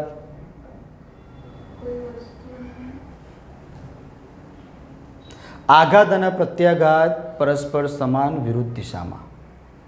જેટલું તમે આઘાત એટલો તમને પ્રત્યાઘાત. તમે જેટલો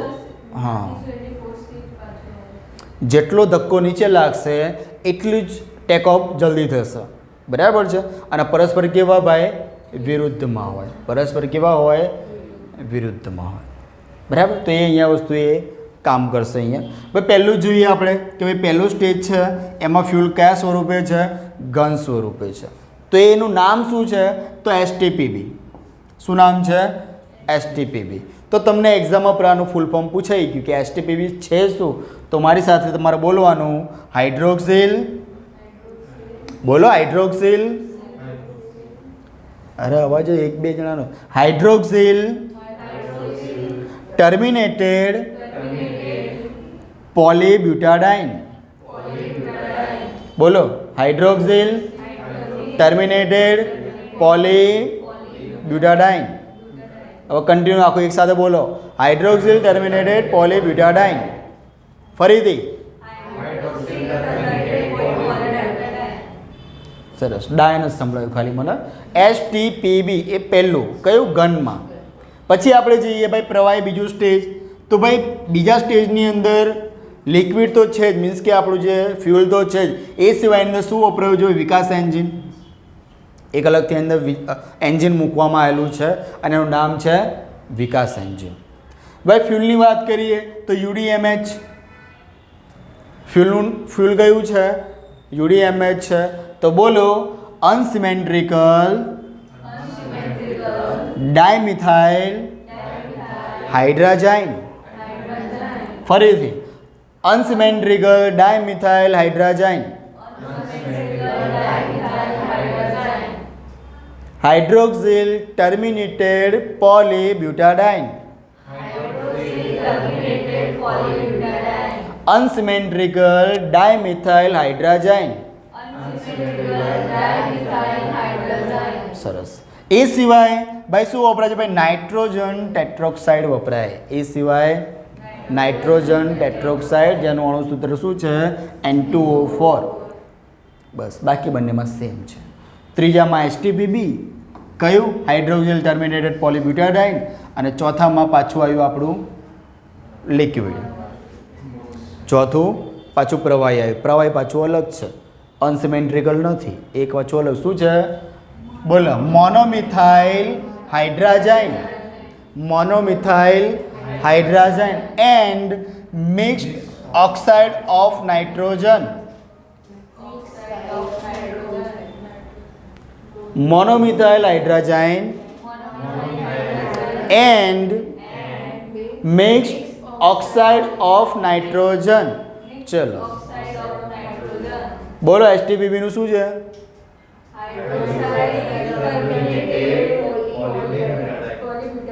પાકું હાઇડ્રોક્સાઇડ છે. હા તમે કોઈ હાઇડ્રોક્સાઇડ બોલ્યું ને? કોઈ નહીં બોલ્યું? હા ફરીથી એકવાર. યુડીએમએચ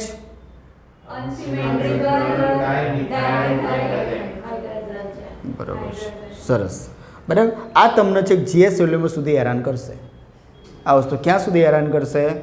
જીએસએલવીમાં બીજે 3 સ્ટેજ 4 સ્ટેજ આવશે. 3 સ્ટેજ એમાં બંનેમાં આ બે તો કોમન જ છે.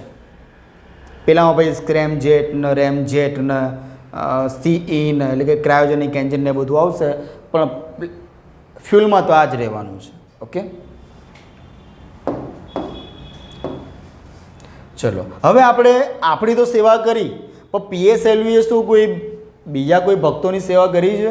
બહાર વિદેશીઓની સેવા કરી છે? ભાઈ કરી છે. બરાબર છે. જોઈએ આપણે તો ભાઈ આપણે પીએસએલવી C2 એના દ્વારા આપણે શું કર્યું કે ભાઈ પ્રથમ વિદેશી ઉપગ્રહ લોન્ચ કર્યો. આ પેલા એના જેવું છે કે ભાઈ મેં ઉબેર કરાવી છે, હું એકલો બેઠો છું, બરાબર. રસ્તામાં કોઈ મારો મિત્ર મળી જાય કે કોઈ સ્ટુડન્ટ મળી જાય, આ ભાઈ ક્યાં જવું છે? સાહેબ ભક્તિ સર્કલ, બેસી જા. બરાબર છે. ભાડું તો મારે આપવાનું છે. આમ 3 જણની કેપેસિટી છે, સમજો છો? ભાડું મારે એને પૂરું આપવાનું છે. 1 હોય તો પણ અને 3 હોય તો પણ. પેલાને ત્યાં જ જવું છે, ભાઈ હેડ બેસી જતા એટલે બેસાડી દીધો એને. આ એના જેવું છે કે આપણે જતા હતા ઉપર અને કોઈ દિવસે કીધું કે ભાઈ જાય છે તો કે જરા થોડું આટલું. બરાબર. હા એટલે તો આવું જ છે વસ્તુ. તો ભાઈ આપણે માની લીધું ભાઈ હા હેડ કે આવવા દે ભાઈ. તો એમાં કોણ હતા 2 ભક્તો? તો એક તો કોરિયા હતું ને એક જર્મની હતું. કોરિયા અને જર્મની. તો આપણે કોરિયાનો કિટસેટ લઈ ગયા, કિટકેટ નથી. કોરિયાનો કયો ઉપગ્રહ લઈ ગયા આપણે? કિટસેટ. બરાબર છે. અને જર્મનીનો ટ્યુબસેટ. આ 2 લઈ ગયા આપણે કે ભાઈ હેડ ભાઈ મારું ભલું સાથે સાથે તારું ભલું કરતો જાઓ. ઓકે એટલે આપણે આવી રીતે લઈ ગયા કે ભાઈ હા હશે હવે ક્યારેક કોઈ મદદ કરશે. બરાબર છે. એ ઉદ્દેશ હતી. પછી આપણે આગળ વધ્યા કે ભાઈ હવે બહુ થઈ ગઈ સેવા, હવે રૂપિયા લેવા પડશે. ભાઈ ભારતનું પ્રથમ વ્યવસાયિક પ્રક્ષેપણ, કે ભાઈ હવે કમાવાનું છે, હવે સેવા થાય એમ નથી. કયું ભાઈ આપણે પ્રક્ષેપણ યાન વાપર્યું? પીએસએલવી C8 જે કયું હતું ભાઈ? ભારતનું પ્રથમ વ્યવસાયિક પ્રક્ષેપણ યાન હતું. અને એના દ્વારા આપણે શું લઈ ગયા? એગિલ. બરાબર છે. એગિલ. અને ઉપગ્રહ કયા દેશનો છે? તો ઇટલીનો. બરાબર છે. એગિલ. આમાં બી આપણે જતા તો હતા જ આપણી રીતે. બરાબર. પણ પછી કેટલા કે હું જાઉં છું ભાઈ તારે કંઈ લેવા મોકલવાનું છે ઉપર ઇટલી, કે હા મોકલવાનું છે. હેડ ભાઈ થોડા જે બી થોડો ઘણો ખર્ચો આપી દે છે. પહેલાં તો ભાઈ લઈ ગયા ભાઈ, એના પૈસા આયા ના આયા ડઝન્ટ મેટર છે. બરાબર કે ભાઈ જઉં છું તો લેતો જ જાઉં. મારો કે પેલા હું એકલો જતો હતો, પેલાને બેહાડ્યો, 30 રૂપિયા ભાડ્યું હતું, તો મારે એમ ના કે 15 લાય. બરાબર હું તો કે આમ બી ચાલતો જતો, ખોટો બેહાડ્યો. મારે તો આમ બી કે વોકિંગ કરવાનું હતું, 15 ના મળે. બરાબર છે. એટલે આ વસ્તુ એવું છે. પણ પછી આપણે થોડું લાઇટ થઈ કે ભાઈ હવે આટલો બધો ખર્ચો કરીએ છીએ, થોડો આપણને સહકાર મળી જાય એમ. ઓકે એટલે આપણે પછી શરૂ કર્યું ભાઈ વ્યવસાયિક ધોરણે આપણે લઈ જઈશું. તો એવો પહેલો ઉપગ્રહ કયો હતો? એગિલ, જે કોનો હતો? ઇટલીનો હતો. પછી આપણે એવું વિચાર્યું કે હવે આપણો પાસે કોઈ ધંધો નથી, હવે આપણે કશું લોન્ચ કરવાનું આવતું નથી, પણ પીએસએલવી ધૂળ ખાય છે. બરાબર છે. પછી આપણે શું કહેવાય કે અમુક હું 2-3 સંસ્થાના નામ હમણાં કહીશ તમને. 2 સંસ્થા જે શું કરે છે ખબર છે આપણને? વ્યવસાય ધંધો લાવી આપે છે. 2 સંસ્થા આપણી કામ કરે છે ઇસરો દ્વારા.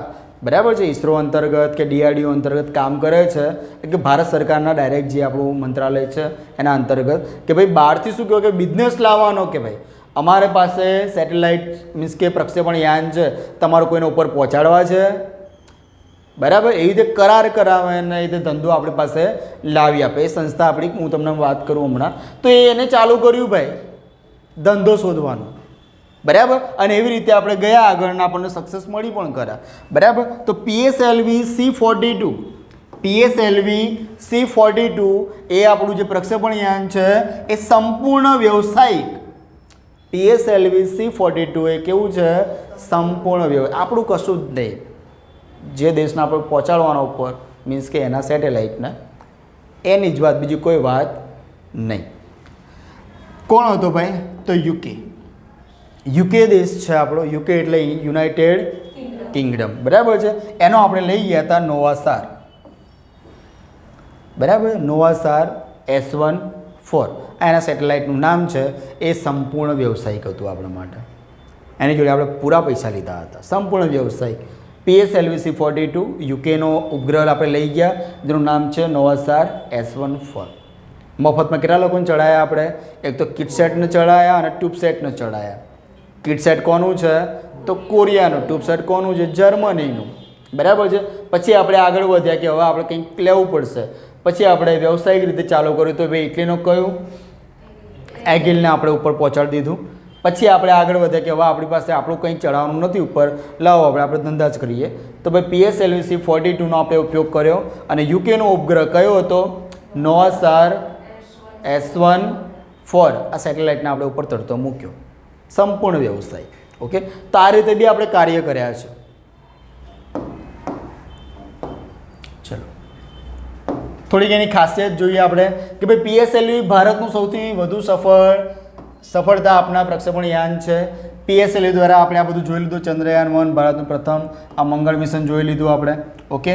પછી IRNSSના ઉપગ્રહો બી આપણે એની ચર્ચા કરી લીધી બરાબર છે. એ સિવાય વધારામાં કે ભાઈ ભારતની પ્રથમ અંતરિક્ષ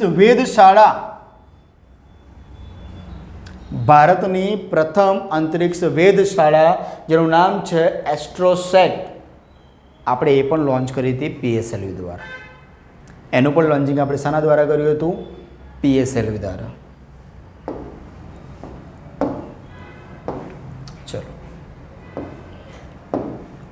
ચલો PSLV-C40 દ્વારા આપણે 31 ઉપગ્રહો જેમાં કાર્ટોસેટ 25 બરાબર જે કંઈ S સિરીઝ અને 28 કેટલા વિદેશી ઉપગ્રહ આપણે પહોંચતા કર્યા કોના દ્વારા PSLV-C40 દ્વારા.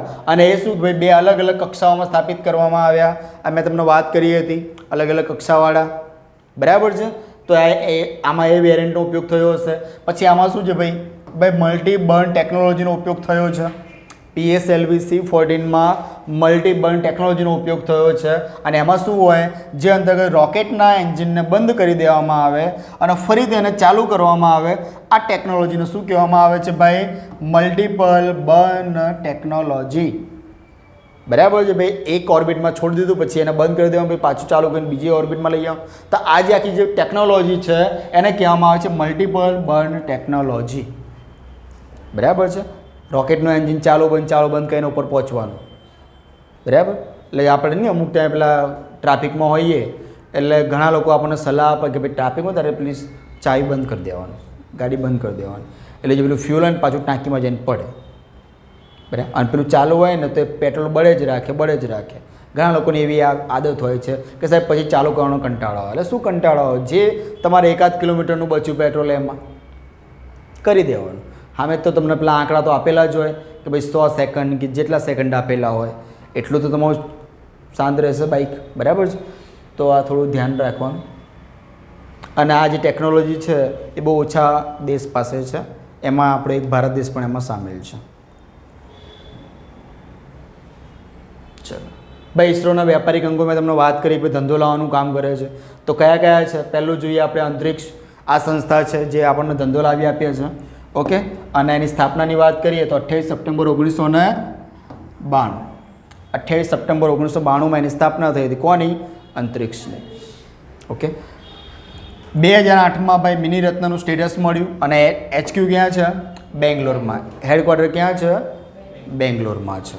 ચલો સ્થાપના 28 સપ્ટેમ્બર 92 સંસ્થાનું નામ શું છે અંતરિક્ષ. આ ઇસરોના શું કહેવાય વ્યાપારિક અંગોમાં એનો સમાવેશ થાય છે ઓકે. ભાઈ વેપારી લાવી આપવાનું કામ કરે છે. ચલો બીજું છે NSIL new space India limited. શું નામ છે ન્યૂ સ્પેસ ઇન્ડિયા લિમિટેડ. સ્થાપના ક્યારે થઈ 6 માર્ચ 2019 19 6 માર્ચ એટલે કંઈ તારીખ બીજું કંઈ યાદ આવે? 6 માર્ચ નહીં, 12 માર્ચ હતું નહીં દાંડી તો. બરાબર, યાદ રાખજો, કદાચ એની આજુબાજુનું જ છે.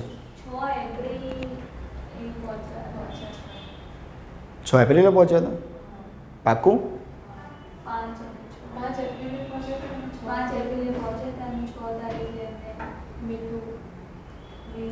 મે મહિનો નહીં આવે? 6 મે, 6 મે મીઠું ઉપાડ્યું.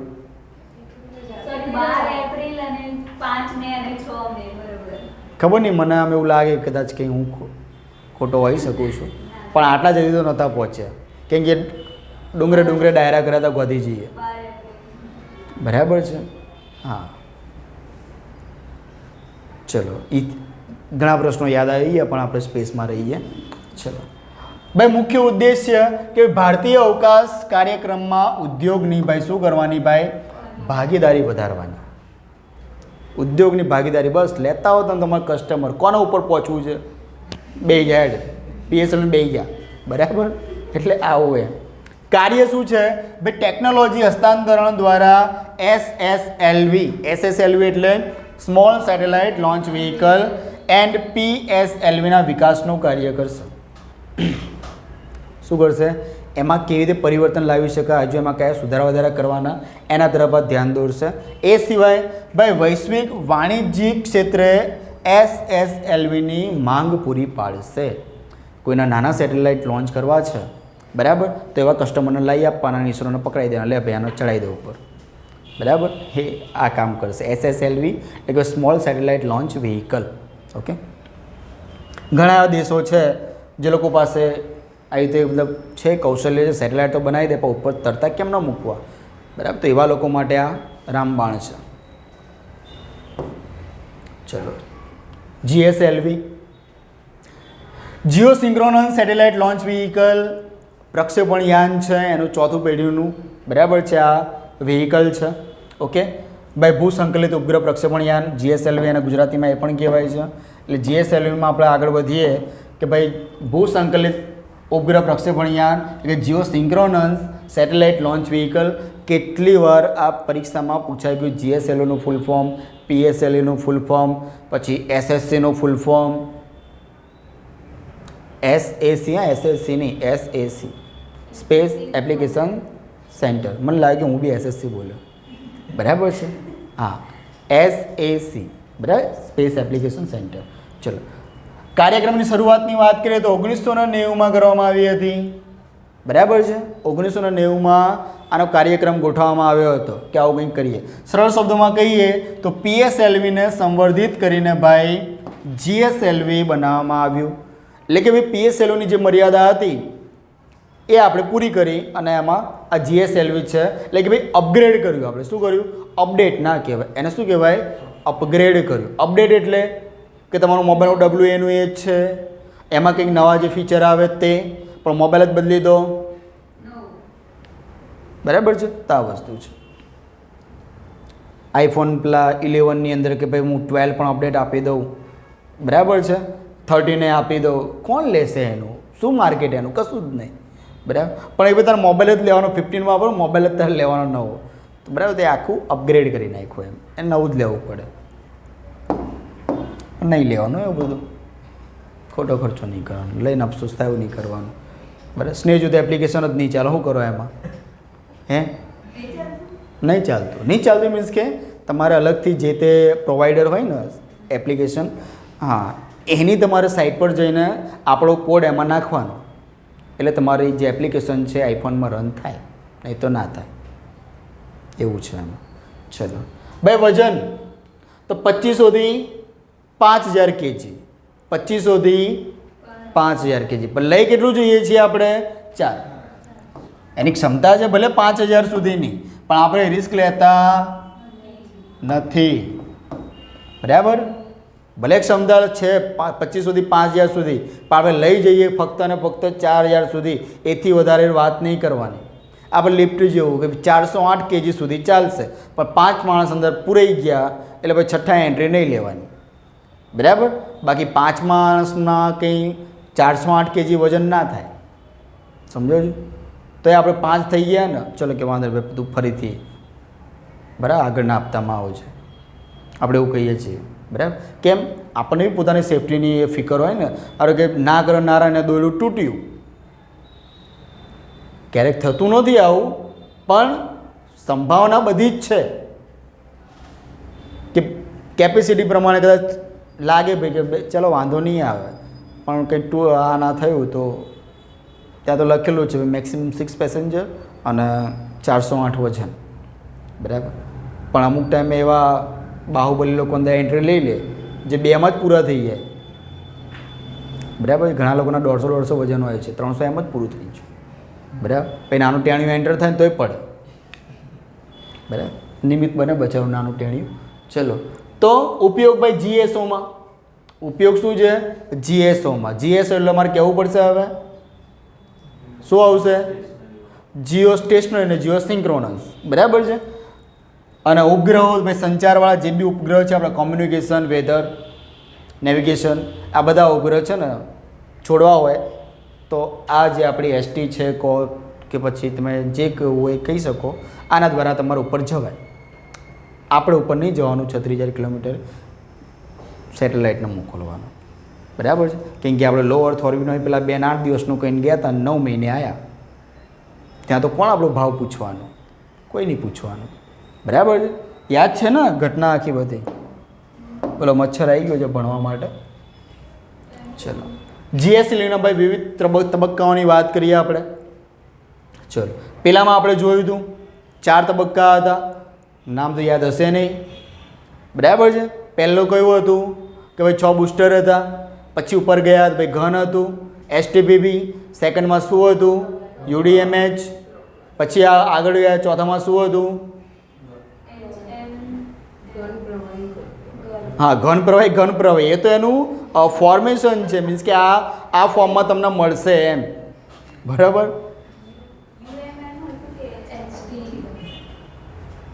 HTML hypertext markup language. બરાબર? ચલો કંઈ નહીં, પછી જોઈ લેજો. આપણે આમાં જોઈએ. ચલો ભાઈ, જીએસએલવીની વાત કરીએ તો આ નીચે બુસ્ટર આપેલા છે. એ સિવાય તમે જુઓ 1, 2 અને 3 આ રીતે સ્ટેજ ગોઠવેલા છે. ચલો, આ ઉપર લઈ જવાનું કામ કરશે. ચલો, શું છે એમાં કે ભાઈ પહેલો તબક્કો શું છે ભાઈ? ઘન.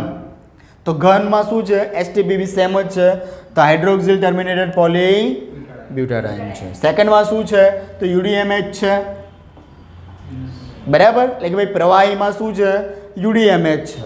ઓકે, યુડીએમએચનું આપણને ફૂલ ફોર્મ ખબર જ છે કે અનસિમેટ્રિકલ ડાયમિથાઇલ હાઇડ્રાજાઇન પ્લસ નાઇટ્રોજન ટેટ્રોક્સાઇડ આ લિક્વિડમાં છે. એ સિવાય સેકન્ડ સ્ટેજમાં ભાઈ વિકાસ એન્જિન, એક વધારાનું એક એન્જિન મૂકવામાં આવ્યું છે. આ ક્યાં છે? સેકન્ડ સ્ટેજમાં આટલી વસ્તુ છે કે ભાઈ વિકાસ એન્જિન છે, યુડીએમએચ છે અને નાઇટ્રોજન ટેટ્રોક્સાઇડ છે. ત્રીજામાં શું છે કે ભાઈ ત્રીજામાં ક્રાયોજેનિક એન્જિન ગોઠવ્યું છે. ત્રીજામાં શું છે? ક્રાયોજેનિક એન્જિન ગોઠવ્યું છે. હવે ડિપેન્ડ કરે છે ભાઈ ક્રાયોજેનિક એન્જિન એ કયું હશે, એ આ યાન પ્રમાણે ભાઈ જીએસએલવી 2 છે કે 3 છે એ પ્રમાણે એનું ક્રાયોજેનિક એન્જિન નક્કી થયેલું હોય. ઓકે, નક્કી થયેલું મીન્સ કે ગોઠવી દીધું છે કે ભાઈ જીએસએલવી MK2 તો CE 7.5, જીએસએલવી MK3 તો CE 20. ઓકે, આપણે 25 પણ થઈ ગયું છે, પણ અત્યાર સુધી આપણે એનો યુઝ નથી થયો. બરાબર? ઘણા લોકો 20 ને 25 કહે છે. બરાબર છે? ચલો, ક્રાયોજેનિક એટલે શું કે ભાઈ ભૌતિક શાસ્ત્રમાં ક્રાયોજેનિક એટલે અંતિમ નીચું તાપમાન, એકદમ નીચા તાપમાને ફ્યુલને કેરી કરવામાં. એકદમ નીચું તાપમાન. કેટલું નીચું તાપમાન ભાઈ? તો -150°C થી -180°C. તો વિચાર કરો કેટલું હશે? આટલા દબાણે, આટલા નીચા તાપમાને એને કેરી કરવામાં આવે છે. અને આમાં ભારત છે ને એ 6થા નંબરનો દેશ છે આવું કરવામાં મીન્સ કે ક્રાયોજેનિક એન્જિન બનાવવામાં. ભારત કેટલામાં નંબરનો દેશ છે? 6થા નંબરનો છે. પહેલો USA, Russia, Japan, China, France, India. બરાબર છે? USA, Russia, Japan, China, France, બરાબર છે, ઇન્ડિયા. અને જે આ જે ભક્તો છે ને, આ હું જ્યારે હું તમને ચલાવીશ ત્યારે કહીશ ફરીથી. બરાબર? આ જે 5 જે છે ને USA, રશિયા, જાપાન, ચાઇના અને ફ્રાન્સ, આને P5 કન્ટ્રી કહેવાય. કેવા કન્ટ્રી? P5 બરાબર. તમને એમ પૂછે કે નીચેનામાંથી કયો P5 કન્ટ્રીમાં સમાવેશ નથી, બરાબર. તો આ P5 છે US, Russia, Japan, China, France. P5 એટલે ભાઈ પરમાણુ સક્ષમ દેશ છે. આ પ્રથમ હતા, આપણે ભારત તો પછી થયો, ઓકે. પણ પ્રથમ 5 આ હતા P5, બરાબર. આ ભક્તો એવા છે કે પહેલાં એ લોકોએ અખતરા કર્યા ને પછી બુદ્ધ થઈ ગયા. એ જ્યારે પરમાણુ નીતિ હું જ્યારે ચલાવીશ ને ત્યારે બધું ડીપમાં આપણે લઈશું. પહેલાં એ લોકોએ અખતરા કર્યા પછી વિશ્વ શાંતિના દૂષ બને કે ભાઈ કોઈએ પરમાણુ હથિયારનો ઉપયોગ કરવો નહીં, કોઈએ પરીક્ષણ કરવું નહીં, હથિયાર રાખવા નહીં, બરાબર. અને હોય તો નષ્ટ કરી દેવા. આવા કાગળિયા લઈને ફરે આ ભક્તો, આ યુએસએના, રશિયા, બરાબર. પણ એમની પાસે કેટલાય એવા છે એમને પોતાના નષ્ટ નથી કરવા. જાપાને તો કીધું હતું કે હું સહી કરીશ જ્યારે પેલું શું કહેવાય ટ્રીટી થઈ હતી કે ભાઈ પરમાણુ હથિયારનો ઉપયોગ કરવો નહીં, તો જાપાને તો ખુલ્લે આમ કીધું કે તમે પહેલાં છે ને તમારે પહેલાં નષ્ટ કરો. મને આમ કહેવાય ને કે ભાઈ એક પ્રકારની ખાતરી મળી જશે કે તમે તમારા પરમાણુ હથિયાર નષ્ટ કર્યા છે, તમારા પરમાણુ હથિયાર જ્યાં બને છે જગ્યાને બી ઉડાવી દીધી તમે, મને સાંત્વના મળશે તો હું સહી કરીશ, બાકી નહીં કરું. જાઓ જે કરું એ કરી લેજો, બરાબર. આપણી જોડે બી સહી લેવા આવ્યા હતા. આપણા ભારતમાં તો જે તે સમયે જે મંત્રી હતા એણે કીધું કે ભાઈ અમે તો જો ભાઈ 300 વર્ષની ગુલામીમાંથી હાલ જ આઝાદ થયા, હવે અમારે સાર્વભૌમત્વની વાત છે, બરાબર. અમારા પ્રજાસત્તાકની વાત છે. ક્યાંક કંઈ તમને હાલ બહાર આવ્યા છીએ, કાવડીને કંઈ યુદ્ધ થાય, બરાબર, તો અમારે ફરીથી ગુલામ બનવાનું. તો અમે હથિયાર રાખીશું, બનાવીશું, પણ નો ફર્સ્ટ યુઝ પોલિસી. અમે પહેલો ક્યારેય કોઈ દેશ પર હુમલો કરીશું નહીં જ્યાં સુધી સામેવાળો અમારી પર પરમાણુ હુમલો ના કરે. અને એ સમય કોણ હતું ખબર છે? અટલ બિહારી વાજપેયી હતા. અટલ બિહારી વાજપેયી હતા 98માં, બરાબર છે. ત્યારે એ ભાઈએ કીધું હતું ભાઈ અમે પહેલાં નહીં વાપરીએ, અમને લાગશે કે ભાઈ હા અમને ખતરો છે તો જ ફર્સ્ટ યુઝ પોલિસી, બાકી તો તમે મારો કૂટો જે કરો અમે ચૂ નહીં કરીએ. એ જે તે સમયે આપણે યુએસને સમજાવવા માટે આ બધું નવી નવી પોલિસી આવી હતી એ આપણે ડીપમાં બહુ મસ્ત સાહિત્ય સમજીશું જ્યારે પરમાણુ નીતિ જ્યારે સમજીશું. અત્યારે આપણે આ ધ્યાન રાખીએ કે ભાઈ ભારત 6થા નંબરનો દેશ છે શામાં? ક્રાયોજેનિક એન્જિન બનાવવામાં, ઓકે. P5 યાદ રાખવાના છે કે યુએસએ, રશિયા, જાપાન, ચાઇના અને ફ્રાન્સ. અને આપણો દેશ કેટલામાં નંબરનો? 6થા નંબરનો છે.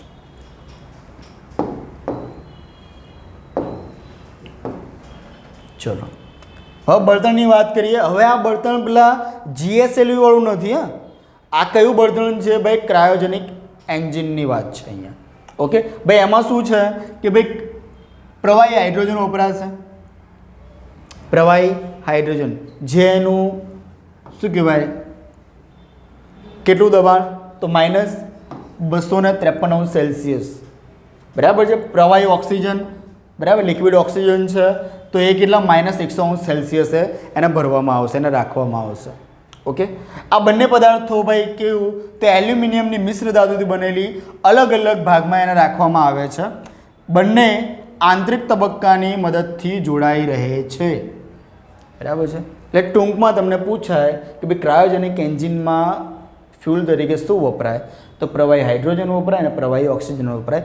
GPSC ક્લાસ 1-2 હોય તો એમાં કદાચ આ આંકડો પૂછાય કે ભાઈ પ્રવાહી હાઇડ્રોજન છે એનું માપ બતાવો તો -253°C, બરાબર. અને પ્રવાહી ઓક્સિજન છે તો -100°C એને રાખવામાં આવે, બરાબર છે. બાકી તમને આટલું પૂછાય પ્રવાહી હાઇડ્રોજન હોય ને પ્રવાહી ઓક્સિજન હોય, શામાં હોય? ક્રાયોજેનિક એન્જિનમાં હોય.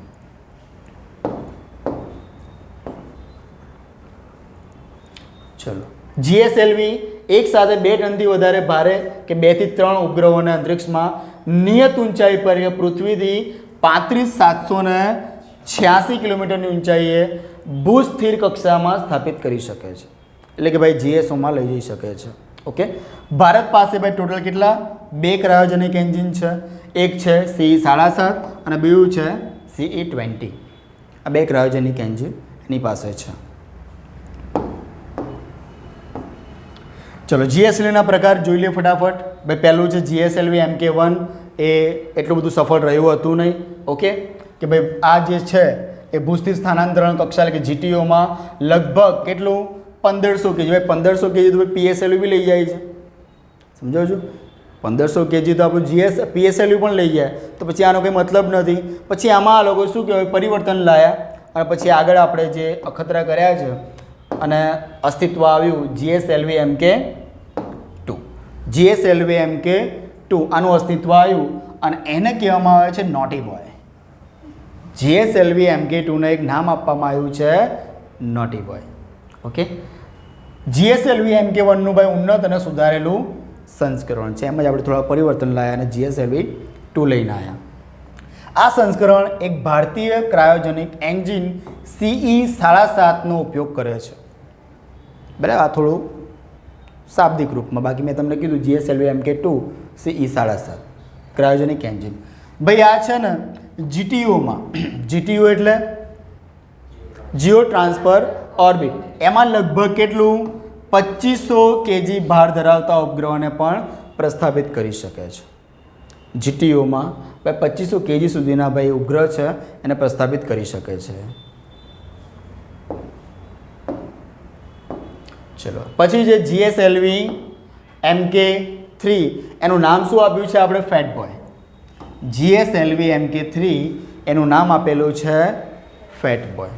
ચલો આ ટૂંકમાં થોડા અખતરા કરીને એને વિકસાવવામાં આવ્યું છે. ઓકે, પેલો ક્ષમતા ઓબ્વિયસલી GSLV MK2 કરતાં બમણી. પહેલાંમાં 2500 છે તો આમાં 5000. બરાબર, આમાં 5000, પણ આપણે મેક્સિમમ આપણે કેટલી ગણતરી છે? 4000 સુધી, 4 ટન સુધી ઉપર આપણે પેલોડ લઈ જઈ શકીએ. એટલે કે GTOમાં 4000 kg અને લો અર્થ ઓર્બિટ કોઈ લિમિટ જ નથી. આમ કહેવા જઈએ ને તો લો અર્થ ઓર્બિટ જે PSLV કરે છે, PSLVમાં એક લિમિટ આવે છે કે મેક્સિમમ 1750, મેક્સિમમ 1750. પણ અહીંયા જ્યારે વાત કરીએ ભાઈ GSLVની અને લો અર્થ ઓર્બિટમાં મૂકવું હોય તો 10000 kg સુધી પણ આપણે પેલોડ લઈ જઈ શકીએ છીએ લો અર્થ ઓર્બિટમાં. હાઈ અર્થ ઓર્બિટની વાત નથી. હાઈ અર્થ ઓર્બિટમાં કેટલું છે? 4000, એનાથી વધારે નહીં. પણ જો લો અર્થ ઓર્બિટમાં 10000 kg, એટલે જ્યાં આ વસ્તુ છે ને, જ્યારે આપણે પોતાનું સ્પેસ સ્ટેશન બનાવીશું ને ત્યારે આ કામમાં આવશે. જેટલા પાર્ટ્સ લઈ જાઓ એટલે લઈ જાઓ, તમારે કશો વધો નહીં. બરાબર છે. ચલો આ એક નાની વ્યાખ્યા આપી છે કે આપણે જે ઉપર જે વજન લઈ જઈએ ને એને પેલોડ કહેવાય. ચલો ભાઈ આમાં સ્વદેશી ક્રાયોજેનિક એન્જિન લાગશે કયું? વાત કરીએ CE20. CE એટલે જ ક્રાયોજેનિક, બરાબર, એન્જિન 20. ચલો GSLV MK3નું મહત્ત્વ. ચલો તો વર્ષ 2017માં GSLV MK3 પ્રથમ વિકાસમાત્મક જે ઉડાન હતી કે વિકાસ કર્યો હતો આપણે, બરાબર છે, D1 GSAT 19 આપણે તરતો મૂક્યો હતો. બહુ જ મહત્ત્વનું છે કે ભાઈ GSLV MK3ની પ્રથમ ઉડાન અને કયો સેટેલાઇટ ભાઈ? તો GSAT 19. GSAT 19 આ યાદ રાખજો. અને ક્યાં આપણે મૂક્યો એને? GTOમાં મૂક્યો, જીઓ ટ્રાન્સફર ઓર્બિટમાં મૂક્યો. GSLV MK3નું મહત્ત્વ ભાઈ ગગનયાન મિશન, ગગન, બરાબર છે, GPS એડેડ વાળું જે મિશન છે આપણું આ એ છે. ગગનયાન મિશનને લોન્ચ કરવા માટે પ્લસ ક્રાયોજેનિક એન્જિનના કારણે ભાઈ લોન્ચિંગ કોસ્ટમાં પણ કેવો થશે? ઘટાડો થશે. ક્રાયોજેનિક એન્જિન લાગ્યું એટલે તમારું જે લોન્ચિંગ કોસ્ટ છે એમાં ઘટાડો આવશે, કેમ કે પછી તો એના માટે એકદમ આસાની થઈ જશે. ઓકે, કે ક્રાયોજેનિક એન્જિનનું પોતાનું ફ્યુલ છે, બરાબર, એટલે વાંધો આવશે નહીં. ચલો 5મી પેઢીના પ્રક્ષેપણ યાનની વાત કરીએ આપણે તો રોકેટ નિર્માણમાં વપરાતા પદાર્થોમાં શાનો ઉપયોગ થાય છે? મહત્તમ એલ્યુમિનિયમ. છતાં ખૂબ વજન ધરાવતા હોય છે. આમ ભલે લાગે ભાઈ હલકું છે, પણ જ્યારે ઉપર જાય ને પછી ભૂકા નીકળે. ઓકે, અવકાશયાનનું 90% ભાર બળતણનું હોવું જોઈએ એ આપણે માનીએ છીએ, કેમ કે 90% ભાર શાનું હોય? બળતણનું હોય. ચલો, અને દ્રવ્યમાન પ્રમાણ એટલે કે ભાઈ માસ ફ્રેક્શન, બરાબર છે, એને શું કહેવામાં આવે છે? માસ ફ્રેક્શન કહેવામાં આવે છે. કોને? આ જે 90% જે બળતણ છે અંદર, એના માટે એક શબ્દ આપેલો છે. શું કહેવામાં આવે છે? માસ ફ્રેક્શન. માસ ફ્રેક્શન કહેવામાં આવે છે. જે ફ્યુલ છે, બરાબર, કેટલું છે? 90% છે. કેટલું છે? 90% છે. આપણે જો આમાં ઘટાડો કરશે કે આવા નવી નવી ટેકનોલોજી આવે છે એટલે આમાં પણ ઘટે, કેમ કે જેટલું ફ્યુલનું વજન ઓછું હશે ને એટલું એ વધારે ઉપર જઈ શકશે, બરાબર છે. પ્લસ એટલું જે કામની વસ્તુ છે ને એ ઉપર પેલોડ લઈ જઈ શકશે. હવે ફ્યુલ તમારું જો વધારે વજન રોકી લે તો તમારે જે કામ કરવું છે તમે કરી જ નહીં શકો. બરાબર છે. અને ફ્યુલ વધારે હતું ખબર હોય ને એર ઇન્ડિયામાં શું થયું? હા યસ. ચલો હાલમાં વાત કરીએ આપણે તો હલકા પદાર્થનો જે વિકાસ કરવામાં આવી રહ્યો છે, જેમ કે બળતણ ટેન્કના નિર્માણમાં વપરાતો ભાઈ ગ્રેફાઇટ ઇપોક્સી બરાબર. અને એલ્યુમિનિયમ પ્લસ લિથિયમની મિશ્ર ધાતુ પણ વપરાઈ રહી છે. એલ્યુમિનિયમ અને લિથિયમ બરાબર છે, એની મિશ્ર ધાતુ પણ વપરાઈ રહી છે કે ભાઈ જેમ બને એમ કહેવાય ને કે જે મટીરિયલ છે એ એનું જે વજન છે લાઇટ રહે, ઓછો રહે. કાર્બન અને સિલિકોન એ બંનેનું જે સંયુક્ત છે ભાઈ કાર્બાઇડ બરાબર, એનું મિશ્રણ જે સ્પેસ શટલને પૃથ્વીના વાતાવરણમાં ભાઈ પુનઃ પ્રવેશના સમયે શું કરશે ભાઈ? ઉત્પન્ન થતી ગરમીથી એને પ્રોટેક્ટ કરશે. બરાબર છે. આ જે વસ્તુ છે આ સિલિકોન અને કાર્બાઇડ એનું મિશ્રણ છે બરાબર, એ શું કરશે કે જ્યારે ગુરુત્વાકર્ષણ મીન્સ કે તમે જોયું હશે ભાઈ ગ્રેવિટી, એના કોઈ પણ તમારે ગ્રહ છે બરાબર, એની કક્ષામાં પ્રવેશ કરવો હોય ને તમારે ગ્રેવિટીનો સામનો કરવો પડે. અને એમાં તમે જેવા એન્ટર લો ને એટલે સખત ઘર્ષણ થાય, અને ઘર્ષણના કારણે શું થાય ભાઈ? આગ ઉત્પન્ન થાય. અને આગ ઉત્પન્ન થયું તો સમજી લો કે તમારે એવા સ્પેર પાર્ટ જે કંઈ કહેવાય ને કે ભાઈ મજબૂત ધાતુ તમે નથી વાપરી તો એ શું થઈ જાય ભાઈ? પીગળી જશે, કાં તો પછી એને કંઈક નુકસાન થશે. તો એનાથી એ ગરમી એ હીટ છે એને પ્રોટેક્ટ કરવા માટે આપણે આનો ઉપયોગ કરીશું, કાર્બન સિલિકોન. બરાબર છે કે તમારે ગમે તેટલી ગરમી હોય ને તો એ વાંધો આવે નહીં. ચલો પાંચમી પેઢીના પ્રક્ષેપણ યાન તો ભાઈ રિયુઝેબલ લોન્ચ વ્હીકલ બરાબર છે, ટેકનોલોજી ડેમોન્સ્ટ્રેટર એની આપણે વાત કરી. એ સિવાય ભાઈ LVM-3 આવશે, એને કેર મિશન તરીકે બી ઓળખવામાં આવે છે. ભાઈ એન્જિનની વાત કરીએ સ્ક્રેમજેટ એન્જિન વપરાશે. એ સિવાય સાઉન્ડિંગ રોકેટનો પણ ઉપયોગ થશે.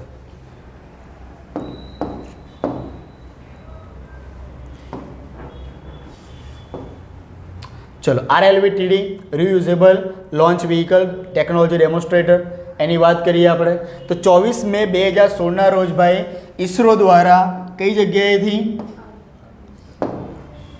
તો આપણને ખબર જ છે આંધ્રપ્રદેશમાં આવેલું શ્રી હરિકોટા બરાબર છે. બીજી વાર ઉપયોગમાં આવી શકે તેવું સ્વદેશી સ્પેસ સ્ટેશન આપણું જે શટલ છે એ લોન્ચ કર્યું. 6.5 મીટર લાંબુ વિમાન જેવું, 6.5 મીટર લાંબુ વિમાન જેવું દેખાતું આ યાનનું વજન કેટલું છે ભાઈ? 1.75 ટન. 1.75 ટન એનું વજન છે. કોઈ પણ RLVTDનો મુખ્ય ફાયદો તેને એક જ દિવસમાં અનેકવાર ઉપયોગમાં લઈ શકાય છે અને ખર્ચમાં શું થશે ભાઈ? ઘટાડો થશે. બરાબર છે. આ બધું અત્યારે આપણે ચાલે છે, સફળતા પ્રોપર મળી જશે પછી આનો ઉપયોગ બી ચાલુ થઈ જશે. ચલો RLVના વિકાસ માટે આ બધા એના શું પેલામાં વેરિયન્ટ હતા ને એમાં આ પ્રમાણે આમાં પણ છે કે ભાઈ હેક્સ એટલે ભાઈ એક્સપ્રેસોનિક ફ્લાઇટ એક્સપેરિમેન્ટ, પછી લેક્સ તો લેન્ડિંગ એક્સપેરિમેન્ટ, અને રેક્સ રિટર્ન ફ્લાઇટ એક્સપેરિમેન્ટ. આ બધા અખતરા કરીશું ને એમાં સફળતા મળશે ને પછી આપણે આગળ વધીશું. આ બધા અખતરા થશે બરાબર. ભાઈ લેન્ડિંગ વખતે કંઈ લોચા તો નહીં થાય, ચલો ઉપર તો કોઈ પાછું લોન્ચ પેડ પર આવતા કંઈ તકલીફ તો નહીં પડે. આ બધા જ પાસા છે ને એને જોવાના છે ભાઈ. રિટર્ન ફ્લાઇટ એક્સપેરિમેન્ટ આમાં જે એક્સ કંપની છે આપણી એક્સ જ છે ને, સ્પેસ એક્સ, ખાલી એક્સ તો ટ્વિટરનું નામ બદલ્યું બરાબર. સ્પેસ એક્સ કંપની છે એ આમાં સફળ થઈ ગઈ છે. કદાચ તમે રીલ પણ જોઈ હશે બરાબર છે કે ભાઈ આમ પેલું હોય ને યાન આમ ધીરેથી લોન્ચ પેડ પર આવીને આમ હતું એ જગ્યાએ ચોંટી જાય બરાબર. પાછળ ઉપગ્રહને મૂકીને પછી આવે છે અને લોન્ચ પેડ પર આવીને એમને એમ જેવું ઉડ્યું હતું એમને એમ પાછું ત્યાં સ્ટે થઈ જાય. તો એ જે વ્હીકલ છે એ ટેકનોલોજી આપણે ભારતમાં બી આવવાની છે અને બસ આ બધા અખતરા થઈ રહ્યા છે અને આમાં આપણે સફળતા પણ મેળવીશું બરાબર. પહેલાં થયા છે તો આપણે પણ થઈશું. ચલો LVM-3 બરાબર, અથવા તો કેર મિશન. ચલો કેર એનું ફૂલ ફોર્મ જોઈએ કે ભાઈ ક્રૂ મોડ્યુલ એટમોસ્ફેરિક રી એન્ટ્રી એક્સપેરિમેન્ટ છે. આ કેરનું ફૂલ ફોર્મ છે. LVM-3X ની વાત કરીએ તો આ અંતર્ગત LVM-3ની પ્રથમ ઉડાનમાં આપણે બરાબર આ જો LVM-3 કહો કે ભાઈ GSLV Mk3 કહો બરાબર છે આ અત્યારે બંને એક જ છે. તેને 18 ડિસેમ્બર 2014ના રોજ હરિકોટાથી ભાઈ લોન્ચ કરવામાં આવ્યું હતું. આ ઉડાનમાં વાયુમંડળીય તબક્કાનું પરીક્ષણ સફળતાપૂર્વક કરવામાં આવ્યું હતું અને આ ઉડાનમાં ભાઈ crew module atmospheric re-entry experiment બરાબર છે સંપન્ન કરવામાં આવ્યું હતું કે ભાઈ આપણે આમાં સફળતા મેળવી LVM-3માં આપણે હવે સફળ થઈ ગયા. હવે આનો ઉપયોગ તમે આના અવેજમાં પણ કરી શકો છો બરાબર છે. આ આપણે સફળતામાં મળી ગઈ છે. LVM-3 કહો કે પછી GSLV Mk3 કહો બંનેનું વર્ક તો સેમ જ છે, કામ પણ સેમ જ છે અને આમ જોવા જઈએ તો ભાઈ યાન પણ સેમ જ છે. નામમાં ખાલી પરિવર્તન છે, થોડી ટેકનોલોજી આગી પાછી છે, બાકી સેમ જ છે. ચલો સરળ શબ્દોમાં વાત કરીએ તો ભારતની નવીનતમ પેઢીમાં પ્રક્ષેપણ યાન LVM-3ની પ્રથમ પ્રાયોગિક ઉડાન છે જેને આપણે વાત કરીએ કે ભાઈ SAR છે સતીશ ધવન બરાબર છે. સતીશ ધવન આપણું કહેવાય કે ફેમસ એક લોન્ચ પેડ છે. જ્યારે આપણે ઉપગ્રહ લોન્ચ કરવાના હોય તો આપણે ત્યાંથી જ કરીએ. શ્રી હરિકોટા સતીશ ધવન બરાબર છે ત્યાંથી જ. 126 કિલોમીટરની ઊંચાઈ પર ક્રૂ મોડ્યુલ કેરને ઇન્જેક્ટ કરી દેવામાં આવ્યું. આ કેવી રીતે વર્ક કર્યું છે એની વાત કરી છે. LVM-3ની પ્રથમ પ્રાયોગિક ઉડાન સતીશ ધવન સ્પેસ સેન્ટરથી ભાઈ પ્રક્ષેપિત કર્યું આપણે અને 126 કિલોમીટરની ઊંચાઈ પર ક્રૂ મોડ્યુલ છે ભાઈ એ કેરને ઇન્જેક્ટ કરી દેવામાં આવ્યું. જે આપણે પેલી વાત કીધી ડોકિંગ ડીડોકિંગ બરાબર છે. આ એ ફોર્મેશનમાં આ વસ્તુ આગળ કામ કરશે કે ભાઈ આગળથી પેલું ને કે ભાઈ તું આગે બઢો हम पीछे से ज्वाइन कर लेंगे બરાબર. આ એના જેવી આખી એક પદ્ધતિ છે, પ્રોસેસ છે કે આગળથી પછી આ જે કેર મોડ્યુલ છે ને આ ક્રૂ તો તમને ખબર છે ને આપણે આ ક્રૂમાં જ લઈને આવ્યા હતા SpaceX-વાળા કે કાંઈક એવી એક રચના કરી હોય કે તમે કોઈ બી પરિસ્થિતિમાં કંઈક એવા મુકાઈ ગયા કે હવે બચાય એવું નથી તો અલગથી તમારે એક સિસ્ટમ હોય કે એમાં તમારે બેસી જવાનું અને પછી ત્યાંથી એક બટન આવે તો એ તમારું યાન છે એમાં તમે છટકી જાઓ અને એમાં પછી આગળ જતાં પછી એમાં પેલું છત્રી ખુલી જાય તમે શાંતિથી નીચે પૃથ્વી પર આવો બરાબર છે. એ આખી એક સિસ્ટમ છે બરાબર છે. એ શું કરે છે ભાઈ કેર કરે છે. એ શું કરે છે કેર કરે છે. એમાં જે બી બેસેલા હશે ને ભક્તો એની. ચલો બરાબર છે. જે વાત કરીએ એ જ છે કે આ મોડ્યુલ છે ભાઈ ઉષ્મીય પ્રતિરોધ અંદર બેઠો તમને ગરમીનો અહેસાસ ના થાય બરાબર. પેરાશૂટ ડિપ્લોયમેન્ટ પછી એરો બેન્કિંગ સિસ્ટમ બરાબર. એપેક્સ કવર સેપરેશન પ્રોસિજરની સાથે મોડ્યુલ પૃથ્વીના વાયુમંડળમાં પુનઃ પ્રવેશ કરવાની ક્ષમતાનું ભાઈ પરીક્ષણ કરશે કે જ્યારે આમાંથી તમે છટકી ગયા યાનમાંથી તો આ જે આખું જે ક્રૂ એટલે કે ભાઈ કેર કરતું જે આખું મોડ્યુલ છે એ જ્યારે પૃથ્વીની સપાટીમાં જ્યારે વસ્તુ પ્રવેશે છે બરાબર ત્યારે તમને કોઈ એવા આંચકા તો નહીં અનુભવાય ને, તમને કે તાપમાનનો વધારે સામનો તો નહીં કરો, સળગી તો નહીં જાય ને, તો આ બધા જ એક્સપેરિમેન્ટ કરવાના છે બરાબર છે. ચલો આ ઈસરોને અંતરિક્ષમાં અવકાશ યાત્રીઓને ભાઈ વાસ્તવમાં ઉડાન ભરવા માટેની એક જીવન સહાય પ્રણાલી તૈયાર કરવામાં મદદ કરશે. એટલે તમારે પૂનમ ભરવા જવું હોય ને તો એના માટે આ કામમાં આવશે બરાબર. કેમ કે જવામાં તો જતા રહે પાછા આવવાનું ને ત્યારે એવું તો ના કેમ કે અમે તરતા આવી જઈશું બરાબર. નહીં આવી શકો, ગ્રેવિટીમાં તમે અંદર ઘૂસતો કેમ ના બરાબર છે. તો આ ભવિષ્યની આ બધી આ પ્લાનિંગ છે આ બધું. ચલો સ્ક્રેમજેટ એન્જિન બરાબર. તો આની ચર્ચા આપણે નેક્સ્ટ લેક્ચરમાં કરીશું.